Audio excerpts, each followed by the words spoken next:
Good morning opening arts വിത്ത് മൈഫിന്റെ പുതിയൊരു സെഷനിലേക്ക് എല്ലാ പ്രേക്ഷകരെയും സ്വാഗതം ചെയ്യുകയാണ്. കൂടെയുള്ളത് ഞങ്ങളുടെ റിസർച്ച് ആയിട്ട് സൂരജ് സാറാണ്. Sooraj sir, good morning. Happy morning Jasmine. Yes, very good morning. ഏതായാലും ഈ ആഴ്ചയിലെ ആദ്യ ട്രേഡിംഗ് ദിനത്തിലേക്കാണ് നമ്മൾ കടന്നിരിക്കുന്നത്. ഒരു നല്ല ട്രേഡിംഗ് വീക്ക് ആയിരിക്കട്ടെ എന്നുള്ള ഒരു പ്രത്യാശയോടുകൂടി തന്നെ ഈ ഒരു ഷോ തുടങ്ങാം. മാർക്കറ്റിലേക്ക് നോക്കുന്ന സമയത്ത് 25,000 എന്നുള്ള ഒരു ലെവൽ മെയിൻറ്റെയിൻ ചെയ്തുകൊണ്ട് ഒരു ഫ്ലാറ്റ് ടു പോസിറ്റീവ് നോട്ടിലുള്ള ഒരു വിപണിയാണ് നിലവിൽ കാണാൻ സാധിക്കുന്നത്. പ്രധാനപ്പെട്ട സെക്ടേഴ്സിലേക്ക് നോക്കുന്ന സമയത്ത് ആദ്യ മിനിറ്റുകളിൽ മിക്സഡ് ആയിട്ടുള്ള ഒരു വ്യൂ തന്നെ കാണാൻ സാധിക്കുന്നു. മാർക്കറ്റിനെ സംബന്ധിച്ചിടത്തോളം ഈ മിനിറ്റുകളിൽ ഏറ്റവും അധികം മുന്നേറ്റം രേഖപ്പെടുത്തുന്നത് ബജാജ് ഓട്ടോ, ഹീറോ മോട്ടോ കോർപ്പ് തുടങ്ങിയിട്ടുള്ള ഓട്ടോ സെഗ്മെന്റിൽ നിന്നുള്ള ഓഹരികളാണ്. ഒപ്പം ഡിഫൻസ് മേഖലയിൽ നിന്നും ഭാരത് ഇലക്ട്രോണിക്സ് ഇന്നും ഒരു മുന്നേറ്റം തുടരുന്നു. 1.5% ഒരു നേട്ടമാണ്. 1.5% ഒരു മുന്നേറ്റത്തിലാണ് ഇപ്പോൾ ഭാരത് ഇലക്ട്രോണിക്സിന്റെ സ്റ്റോക്സ് ട്രേഡ് ചെയ്യുന്നത്. സുരജ് സാർ, ഏതായാലും നമ്മൾ മറ്റ് പ്രധാനപ്പെട്ട വാർത്തകളിലേക്ക് പോവുകയാണ്. അമേരിക്കയുമായി ബന്ധപ്പെട്ടിട്ടുള്ള ഒരു വാർത്തയിലേക്കാണ് ആദ്യം തന്നെ എത്തുന്നത്. അമേരിക്കയെ സംബന്ധിച്ചിടത്തോളം ഡൊണാൾഡ് ട്രംപിന്റെ താരിഫ് നയങ്ങളിലൊക്കെ തന്നെയുള്ള ആ ഒരു കാര്യങ്ങൾ മുന്നോട്ട് പോകുന്ന സമയത്ത് അമേരിക്കയുടെ ഉയർന്ന ക്രെഡിറ്റ് റേറ്റിംഗ് ആഗോള ക്രെഡിറ്റ് റേറ്റിംഗ് ഏജൻസി ആയിട്ടുള്ള മൂഡീസ് വെട്ടിക്കുറച്ചു എന്നുള്ളൊരു അപ്ഡേഷൻസ് ആണ് വരുന്നത്. തീർച്ചയായിട്ടും പറയുന്നത് സർക്കാരുകളുടെ കടം പെരുകുന്നു, അത് തടയുന്നതിൽ കാര്യമായിട്ടുള്ള ഒരു വീഴ്ചകൾ സംഭവിച്ചിട്ടുണ്ട് എന്നാണ് ചൂണ്ടിക്കാട്ടി ഈ റേറ്റിംഗ് കുറച്ചിരിക്കുന്നത്. യുഎസിന്റെ ക്രെഡിറ്റ് റേറ്റിംഗ് AAA-യിൽ നിന്ന് AA1 എന്നുള്ളൊരു നിലയിലേക്കാണ് മൂഡീസ് കുറച്ചിരിക്കുന്നത്. കഴിഞ്ഞ ഒരു ദശാബ്ദത്തെ കണക്ക് പരിശോധിക്കുന്ന സമയത്ത് US ഗവൺമെന്റിന്റെ കടം കുത്തനെ വർദ്ധിച്ചിട്ടുണ്ട് എന്നാണ് മൂഡീസ് എടുത്തു പറയുന്നത്. അതോടൊപ്പം തന്നെ ഭാവിയിൽ കൂടുതൽ കടം എടുക്കാത്ത അല്ലെങ്കിൽ എടുക്കാനാകാത്ത വിധം ഗവൺമെന്റിന്റെ സാമ്പത്തിക സ്ഥിതി വഷളായിട്ടുണ്ട് എന്നും മൂഡീസ് പറയുന്നുണ്ട്. ഏകദേശം $36.2 ട്രില്യൺ കടത്തിലാണ് നിലവിൽ US എന്നുള്ള ഒരു നിലയിലേക്കാണ് മൂഡീസിന്റെ അനുമാനങ്ങളും റിപ്പോർട്ടുകളും ഒക്കെ തന്നെ എത്തിച്ചേരുന്നത്. സുരേഷ് സർ, ഈ ട്രംപ് വന്നതിന് ശേഷം പൊതുവെ US-ന്റെ ഒരു അറ്റ്മോസ്ഫിയർ തന്നെ മാറിമറിയുന്നു. എസ്പെഷ്യലി നിലവിലെ ഈ ഒരു രണ്ടാം വരവിന്റെ കാര്യത്തിലേക്ക് വരികയാണെന്നുണ്ടെങ്കിൽ അത്ര ഭേദപ്പെട്ട നിലയിലേക്കല്ല കാര്യങ്ങൾ പോകുന്നത് എന്ന് വേണം വിലയിരുത്താൻ, അല്ലെ? ജാസ്മിൻ, ഇതിനകത്ത് brand new week, brand new day അല്ലെ.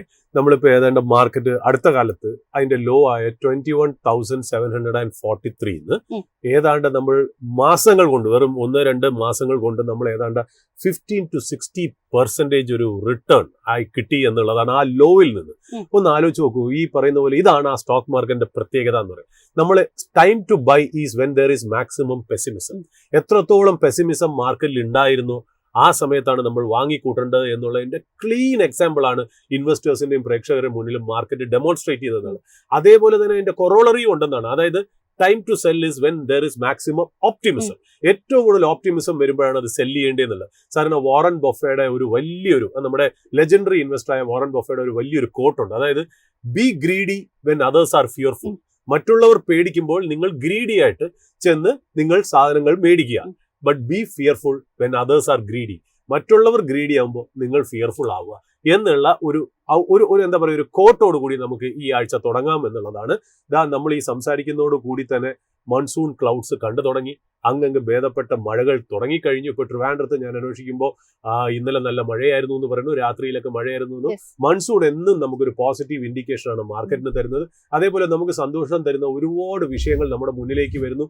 ജാസ്മിൻ, എടുത്തു പറയേണ്ട ഒരു കാര്യം, ഇന്നലെ ഞായറാഴ്ച ഞാനും വൈഫും കൂടി ഫോറം മോളിൽ, കൊച്ചിയിലെ പ്രസ്റ്റീജിന്റെ ഫോറം മോളിലേക്ക് പോയപ്പോൾ നമ്മുടെ ഒരു 2 പ്രേക്ഷകരെ കാണാനിടയായി. നമുക്ക് വളരെ സന്തോഷം തന്ന ഒരു മൊമെന്റ് ആണ്. അതായത് തലശ്ശേരിയിൽ നിന്നുള്ള ഒരു കപ്പിൾസ് ആണ്, ഡോക്ടേഴ്സ് ആണ് രണ്ടുപേരും. Doctor Sreesanth and Dilna. ഇവര് രണ്ടുപേരും BDS ഡോക്ടേഴ്സ് ആണ്. തലശ്ശേരിയിൽ അവർ പ്രാക്ടീസ് ചെയ്യുന്നു.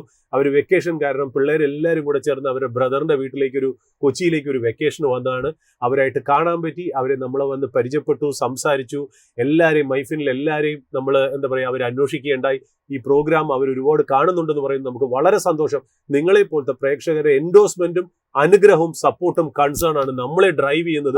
രാത്രിയും രാവിലെയും ഞങ്ങൾ മാറി മാറി ഞങ്ങൾ കണ്ടന്റ്സ് ഉണ്ടാക്കി ഈ എഴുതി വെച്ച് നിങ്ങളുടെ മുന്നിലേക്ക് ഒരു 8 മണി മുതൽ 8:30 മുതൽ ഞങ്ങൾ തുടങ്ങുന്ന പരിപാടിയാണ്. ഇപ്പോൾ 9:30 മണി കഴിഞ്ഞിരിക്കുന്നു. ഇതെല്ലാം ഇതിന്റെ പുറകിൽ ഒരുപാട് ഹാർഡ് വർക്ക് ഉണ്ട്. ആ ഹാർഡ് വർക്ക് നിങ്ങൾ റെക്കഗ്നൈസ് ചെയ്യലും നമുക്ക് വലിയ സന്തോഷമുണ്ട്. ശ്രീശാന്തിനും ദിൽനയ്ക്കും എല്ലാവിധ ആശംസകളും. അവർ ഇൻവെസ്റ്റ് ചെയ്യുന്നുണ്ട് മാർക്കറ്റിൽ വളരെ ഹാപ്പി ആണെന്നുള്ളതാണ്. ഒരു കാര്യം കൂടെ പറഞ്ഞു വെക്കേണ്ടതായിട്ടുണ്ട്. അതായത് ഈ ശ്രീശാന്തിന്റെയും ദിൽനയുടെയും കാശില്, അതായത് ഏപ്രിലായിരുന്നു അവർ വെഡിങ് ആനിവേഴ്സറി. ആ വെഡിങ് ആനിവേഴ്സറിക്ക് അവർ അങ്ങോട്ടും ഇങ്ങോട്ടും ഇട്ട മെസ്സേജ് ഇൻസ്റ്റാഗ്രാമിൽ എന്താണെന്നറിയോ? A man with dreams need a woman who believes. എനിക്കത് വളരെ ഇഷ്ടപ്പെട്ടു. അതായത് നമുക്ക് മാർക്കറ്റിൽ വേണ്ട ഏറ്റവും വലിയ ഒരു എന്താ പറയുക ക്വാളിറ്റിയാണ്. അതായത് നമ്മളൊരു കാര്യത്തിൽ ട്രസ്റ്റ് ചെയ്യുന്നു. അത് കൂടുതലും നമ്മൾ വീട്ടിൽ ഒരു ഹസ്ബൻഡിനായിരിക്കാം ചിലപ്പോൾ സ്റ്റോക്ക് മാർക്കറ്റിനോട് ആദ്യം സ്നേഹം വരുന്നത്. ആ ട്രസ്റ്റ് ഈ ഡോക്ടർ ശ്രീശാന്ത് അതിൽ വിശ്വസിക്കുകയും ചെയ്യുന്നു. ദിൽമ എന്ന് പറയുന്ന വളരെ ബ്യൂട്ടിഫുൾ ആയിട്ടുള്ള വൈഫ് അത് ബിലീവ് ചെയ്യുന്നു ആ ഡോക്ടർ ആ ഹസ്ബൻഡിൽ നിന്നുള്ളതാണ്. അതായിരിക്കണം മാർക്കറ്റ് നിങ്ങളുടെ സ്നേഹം പോലെ തന്നെയാണ് നിങ്ങൾ മാർക്കറ്റിനെ സ്നേഹിക്കേണ്ടതെന്നുള്ളത് നമ്മൾ പറഞ്ഞു വെക്കുന്നു. അത് ഒന്നാമത്തെ കാര്യം. അത് നമുക്കിപ്പോൾ മാർക്കറ്റിലെ കാര്യങ്ങളിലേക്ക് പോവാം. ലാസ്റ്റ് വീക്ക് ഏതാണ്ട് നിഫ്റ്റി 4% റിട്ടേൺ ആണ് തന്നത്. നിഫ്റ്റി ബാങ്ക് ഏതാണ്ട് 3%, മിഡ് ക്യാപ്പ് 7%, സ്മോൾ ക്യാപ്പ് ഏതാണ്ട് 9% എന്നുള്ള രീതിയിലാണ് തന്നത്. നമ്മൾ ലോകത്തിലെ ഏറ്റവും നമ്മൾ വാച്ച് ചെയ്യണ ഒരു ഇൻഡെക്സ് എന്ന് പറഞ്ഞാൽ S&P 500 ആണ് അല്ലെ. ഏറ്റവും ലാർജുമാണ്, ഏറ്റവും സിഗ്നിഫിക്കന്റ് ആണ്. അതായത് അത് ഏപ്രിൽ ലോ ഇന്ന് S&P 500 24% റിട്ടേൺ ആണ് തന്നത്. ഇന്ത്യൻ മാർക്കറ്റ് അത് വെച്ച് നോക്കുമ്പോൾ 15 to 60% ആണ് ലോ എന്ന് തന്നത്. US S&P 500 വളരെ ഫാബുലസ് റിട്ടേൺ ആണ് തന്നിരിക്കുന്നതെന്നുള്ളൂ. അതായത് അത് ഓൾ ടൈം ഹൈഡ് അവിടുന്ന് ഏതാണ്ട് 3% ഡൗണേ ഉള്ളൂ. ഇനി അതും കൂടെ കോൺകർ ചെയ്യാനായിട്ട് വലിയ താമസമില്ല എന്നുള്ളതാണ്. പക്ഷെ ഒരു കാര്യം പ്രേക്ഷകർ ശ്രദ്ധിക്കേണ്ട ഒരു കാര്യം വെച്ചാൽ നമ്മളിപ്പോ എന്തൊക്കെ നെഗറ്റിവിറ്റി ആണോ നമ്മൾ 2 മാസം മുമ്പേ നമ്മൾ പറഞ്ഞത്, ആ ക്ലൗഡ്സ് ഒക്കെ മാറി ഇപ്പൊ കംപ്ലീറ്റ് പോസിറ്റീവ് ന്യൂസ് ആണ്. ലോകത്തുള്ള യുദ്ധങ്ങളും നമുക്കും ഇന്ത്യയും പാകിസ്ഥാനും തമ്മിലുള്ള സ്റ്റാൻഡ് ഓഫും, അത് മാത്രമല്ല മറ്റുള്ള ട്രേഡ് ടാരിഫിന്റെ കാര്യങ്ങളും ചൈനയും US തമ്മിലുള്ള പ്രശ്നങ്ങളൊക്കെ സബ്സൈഡ് ചെയ്തിരിക്കുന്നു എന്നുള്ളതാണ്. അപ്പൊ ഈ പറയുന്ന പോലെ മാർക്കറ്റിൽ എല്ലാ ഗുഡ് ന്യൂസും ഡിസ്കൗണ്ടഡ് ആണെന്നുള്ള. ബട്ട് ഒരു കാര്യമുണ്ട്, നമ്മൾ വീണ്ടും നമ്മളിപ്പോ കഴിഞ്ഞ ആഴ്ചയൊക്കെ നമ്മൾ വളരെ ബുള്ളിഷ് സ്റ്റാൻസ് ആണ് എടുത്തിരുന്നത്. നമ്മൾ ശരിക്കും പറഞ്ഞാൽ എല്ലാ ക്ലൗഡ്സും നീങ്ങി എന്നുള്ള. ബട്ട് ഇനി അങ്ങോട്ട് നമ്മൾ നോക്കാൻ നേരത്ത് നമ്മൾ ഒന്നൊരു കോഷ്യസ് ഓപ്റ്റിമിസത്തിലേക്ക് പോകണം.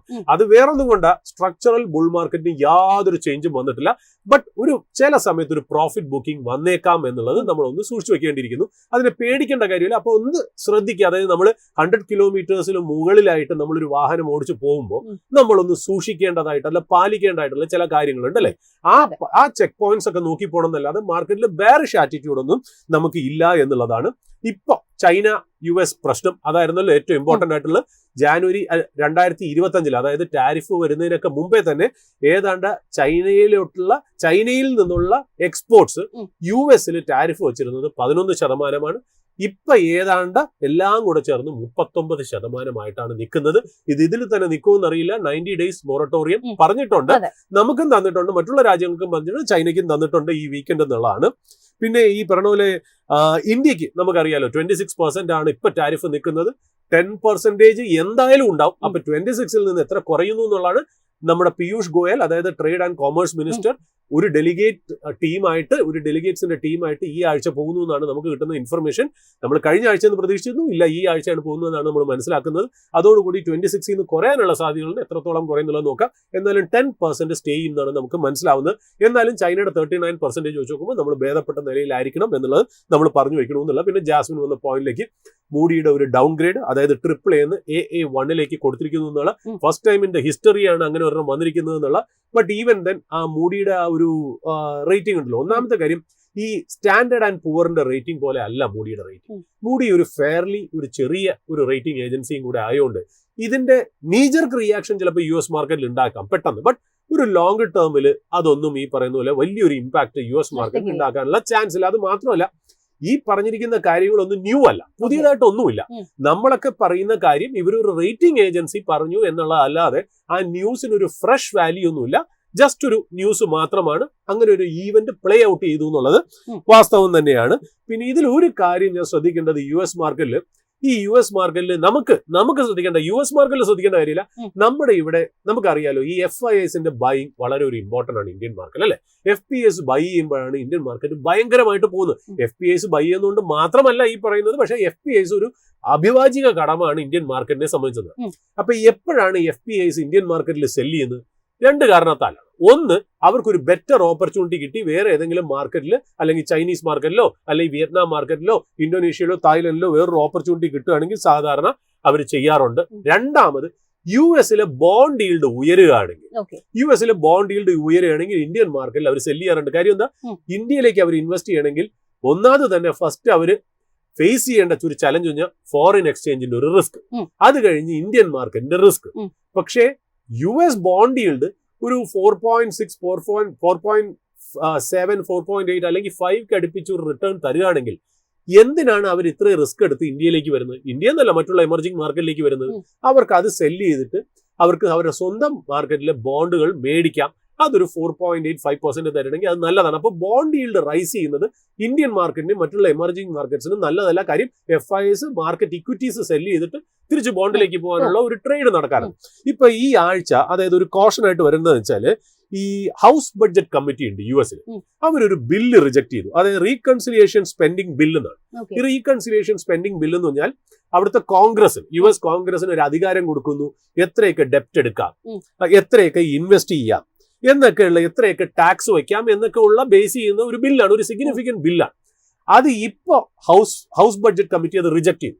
ബട്ട് ഇനി വരാൻ പോണ ആഴ്ചകളിൽ അത് അപ്രൂവ് ചെയ്യാനുള്ള എല്ലാ ചാൻസും ഉണ്ട്. അങ്ങനെയാണ് അത് നടക്കുക എന്ന് പറഞ്ഞത്. പക്ഷെ അത് അപ്രൂവ് ചെയ്താൽ ഒരു സ്റ്റഡി വന്നിട്ടുണ്ട്, ഒരു എസ്റ്റിമേറ്റ്. അതായത് ആ എസ്റ്റിമേറ്റ് അനുസരിച്ച് ഈ ബില്ല് പാസ്സാവുകയാണെങ്കിൽ $3.3 ട്രില്യൺ ഡെപ്റ്റ് അഡീഷണൽ ആയിട്ട് US-ലേക്ക് ആഡ് ചെയ്യും. ഏതാണ്ട് FY 36ഓടുകൂടിയാണ് കേട്ടോ, സമയമുണ്ട്. ബട്ട് എങ്കിലും $3.3 ട്രില്യൺ ഡെപ്റ്റ് ആഡ് ചെയ്യും, അഡീഷണൽ ആയിട്ട് വരും ഇനിയുള്ള ഒരു 10 കൊല്ലത്തേക്ക് എന്ന് പറയുന്നത്.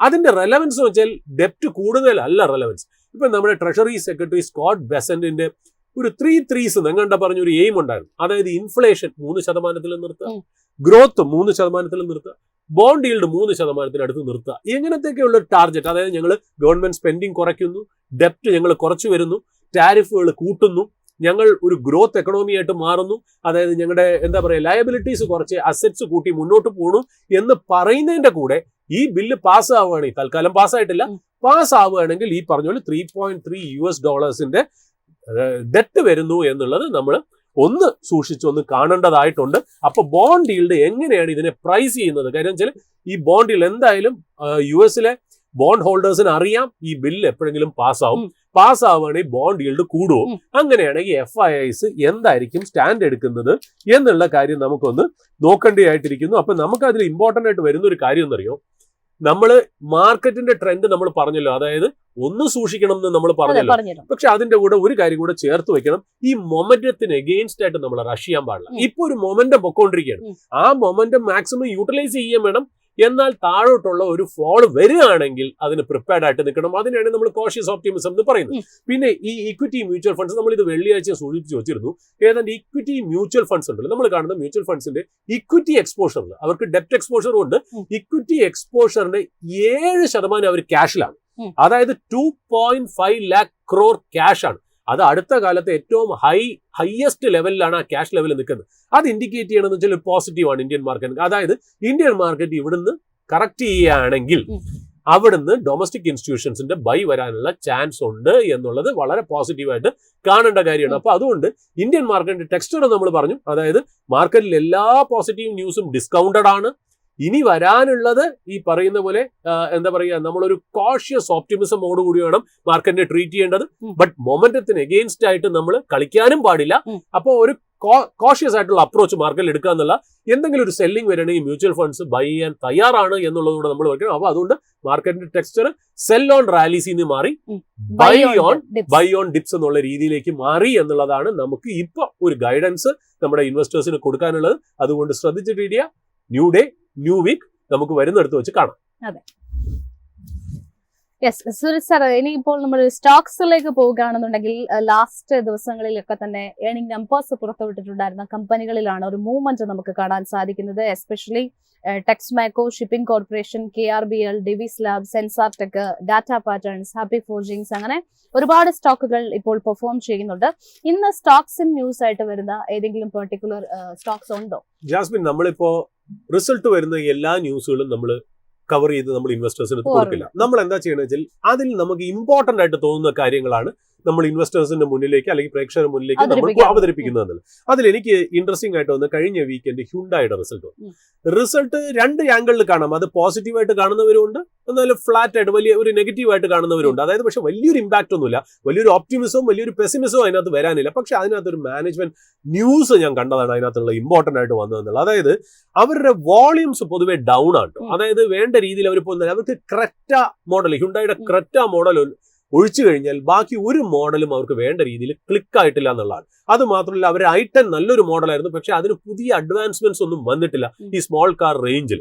അപ്പൊ ഇപ്പൊ ഹ്യുണ്ടായി ഇന്ത്യയിലെ 3rd ലാർജസ്റ്റ് പാസഞ്ചർ വെഹിക്കിൾ കമ്പനിയാണ്. ഫസ്റ്റ് എന്ന് പറയുന്നത് മാരുതി, അങ്ങനത്തെ രീതിയിലാണ് നിൽക്കുന്നത്.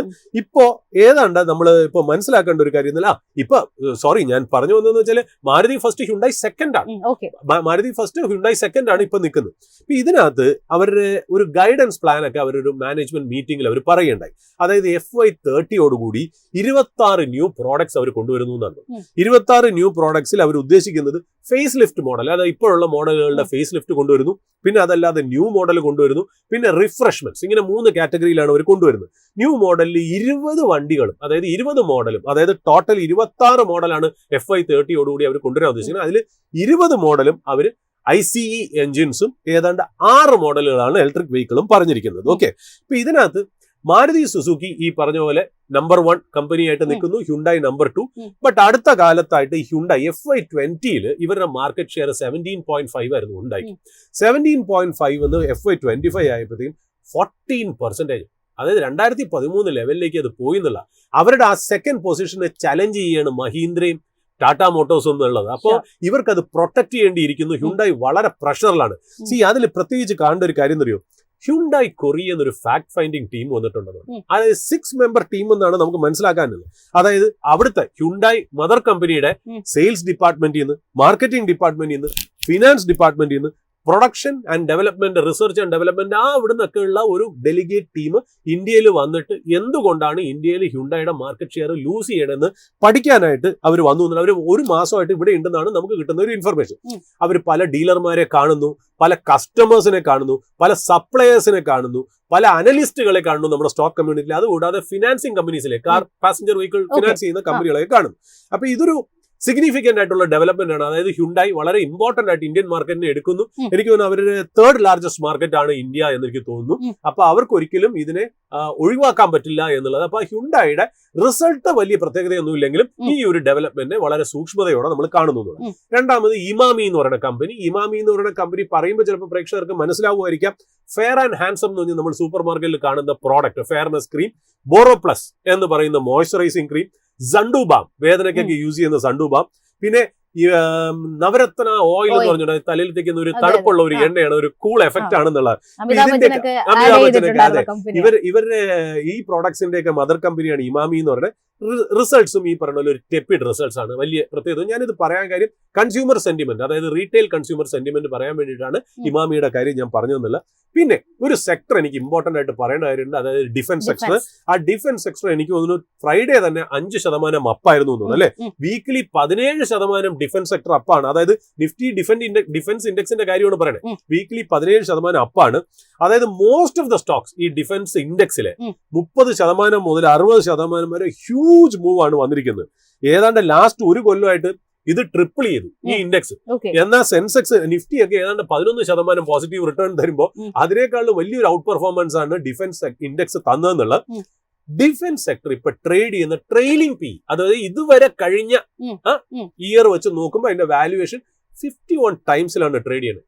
നിഫ്റ്റി 50 തന്നെ 23 ടൈംസിലാണ് ട്രേഡ് ചെയ്യുന്നത്. അതിന്റെ ഓൾമോസ്റ്റ് ഡബിളിലാണ് ഡിഫൻസ് സെക്ടർ ട്രേഡ് ചെയ്യുന്നത്.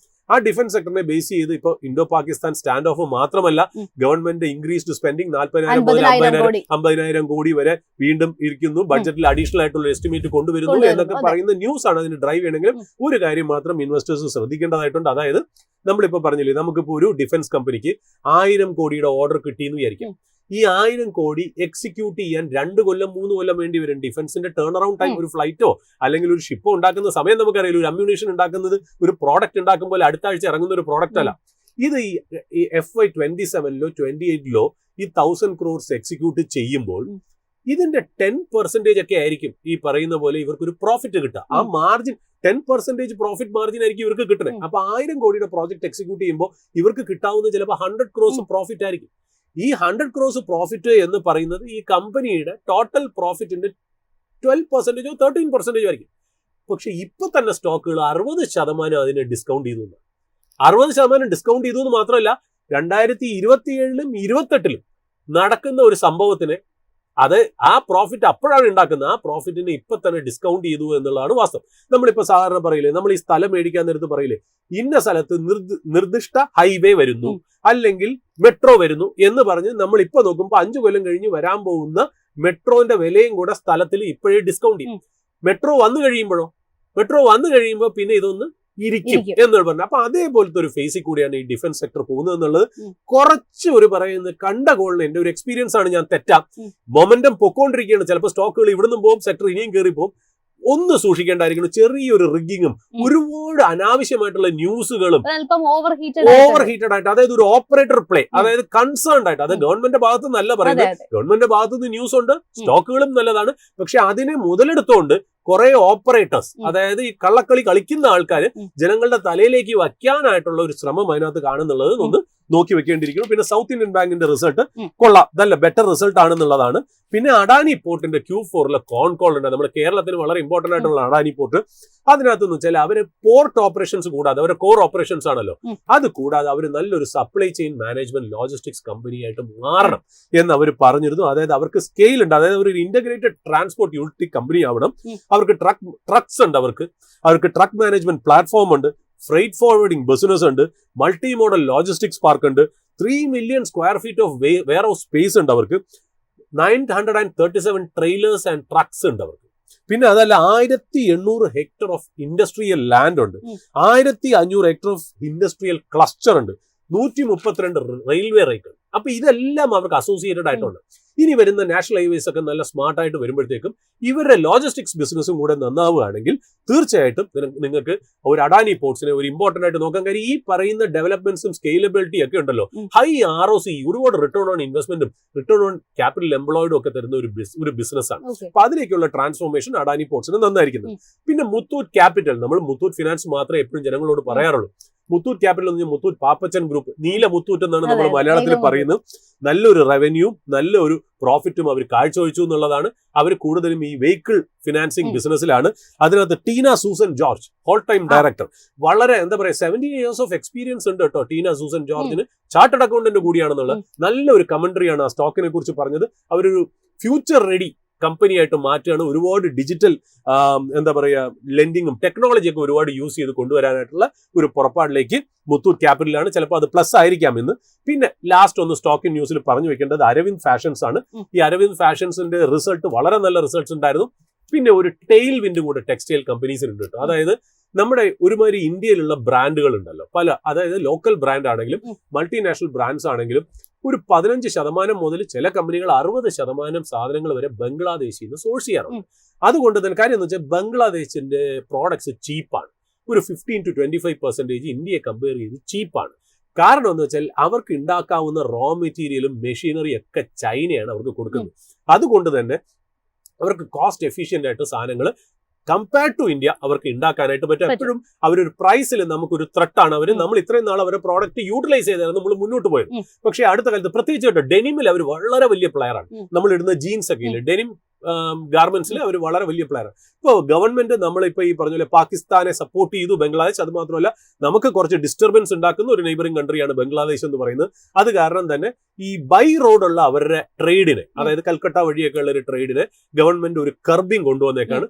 ഇനി അവരുടെ സാധനങ്ങൾ വരുന്നത് ബോംബെ പോർട്ട് വഴിയും കൽക്കട്ട പോർട്ട് വഴിയും വരണം എന്നാണ്.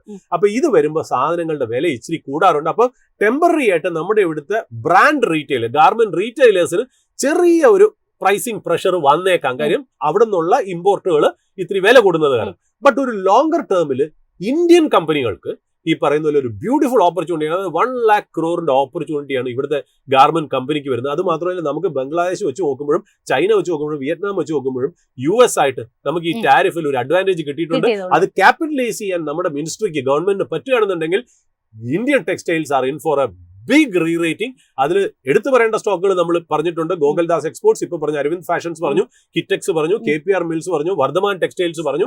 അപ്പൊ ഇതൊക്കെ നമ്മുടെ മുന്നിലുള്ളതാണ്. ഇതൊക്കെയാണ് നമ്മൾ ഇന്ന് പ്രേക്ഷകരുടെ മുന്നിൽ ഉദ്ദേശിച്ചിരിക്കുന്ന സ്റ്റോക്ക് ഇൻ ന്യൂസ്. അപ്പോൾ സ്റ്റോക്സ് ഇൻ ന്യൂസ് അതൊക്കെയാണ്. ഇനി നമ്മൾ മാർക്കറ്റിന്റെ ഒരു അപ്ഡേറ്റിലേക്ക്, ലൈവ് അപ്ഡേറ്റിലേക്ക് കൂടി പോവുകയാണ്. അതിനായിട്ട് റിസർച്ച് ഡെസ്കിൽ നിന്ന് സഫ്വാൻ ആണ് ജോയിൻ ചെയ്യുന്നത്. Good morning Safwan. Good morning Jasmine.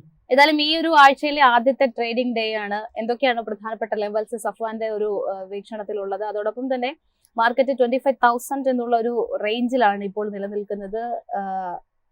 സഫ്വാനെ സംബന്ധിച്ചിടത്തോളം ഇനി നിഫ്റ്റി, ബാങ്ക് നിഫ്റ്റിയിൽ പ്രധാനപ്പെട്ട ലെവൽസ് ഏതൊക്കെയാണ് വാച്ച് ചെയ്യുന്നത്? ജാസ്മിൻ, മാർക്കറ്റിലേക്ക് നോക്കുമ്പോൾ ഗോൾഡിൽ ഒരു കൺഫേം ടോപ്പിംഗ് ആക്ഷൻ ആണ് നമുക്ക് കാണാൻ സാധിക്കുന്നത്. മാർക്കറ്റ് അപ്ഡേറ്റ്സ് നോക്കുമ്പോൾ ലാസ്റ്റ് 3 ഡേയ്സിൽ സ്ട്രോങ് ബൈയിങ്ങും അതുപോലെ 50 വീക്ക് ഹൈ റേഷ്യോ ഒക്കെ ഇംപ്രൂവ് ആയിട്ടുണ്ട്. ഇത് ഇൻഡിക്കേറ്റ് ചെയ്യുന്ന ഒരു സ്ട്രോങ് മാർക്കറ്റ് ബ്രെഡ്ത്ത് ആണ് ഇപ്പോൾ മാർക്കറ്റിൽ കാണാൻ സാധിക്കുന്നത്. കൂടാതെ സ്ട്രോങ് സ്റ്റോക്ക് സ്പെസിഫിക് ആക്ഷൻസും കാണാൻ സാധിക്കുന്നുണ്ട്. ഫോർ എക്സാമ്പിൾ പറയുകയാണെങ്കിൽ കിറ്റെക്സ് ലാസ്റ്റ് ഡേ ഒക്കെ ലാർജ് ബേസ് ബ്രേക്ക് ഔട്ട് നടന്നിട്ടുണ്ട്. ഈ നിഫ്റ്റിയിലെ ഈ മണിക്കൂറിൽ 0.04% ഇടിവും അതുപോലെ ബാങ്ക് നിഫ്റ്റിയിൽ 0.0% നേരിയ തോതിലുള്ള മുന്നേറ്റമാണ് രേഖപ്പെടുത്തുന്നത്. നിഫ്റ്റിയിലെ അഡ്വാൻസ് ഡിക്ലൈൻ റേഷ്യോ നോക്കുകയാണെങ്കിൽ 31 സ്റ്റോക്കുകൾ അഡ്വാൻസ് ആയും 19 സ്റ്റോക്കുകൾ ഡിക്ലൈനുമാണ്. എന്നാൽ ബാങ്ക് നിഫ്റ്റിയിലാകട്ടെ 9 സ്റ്റോക്കുകൾ അഡ്വാൻസും 3 സ്റ്റോക്കുകൾ മാത്രമാണ് ഡിക്ലൈനും.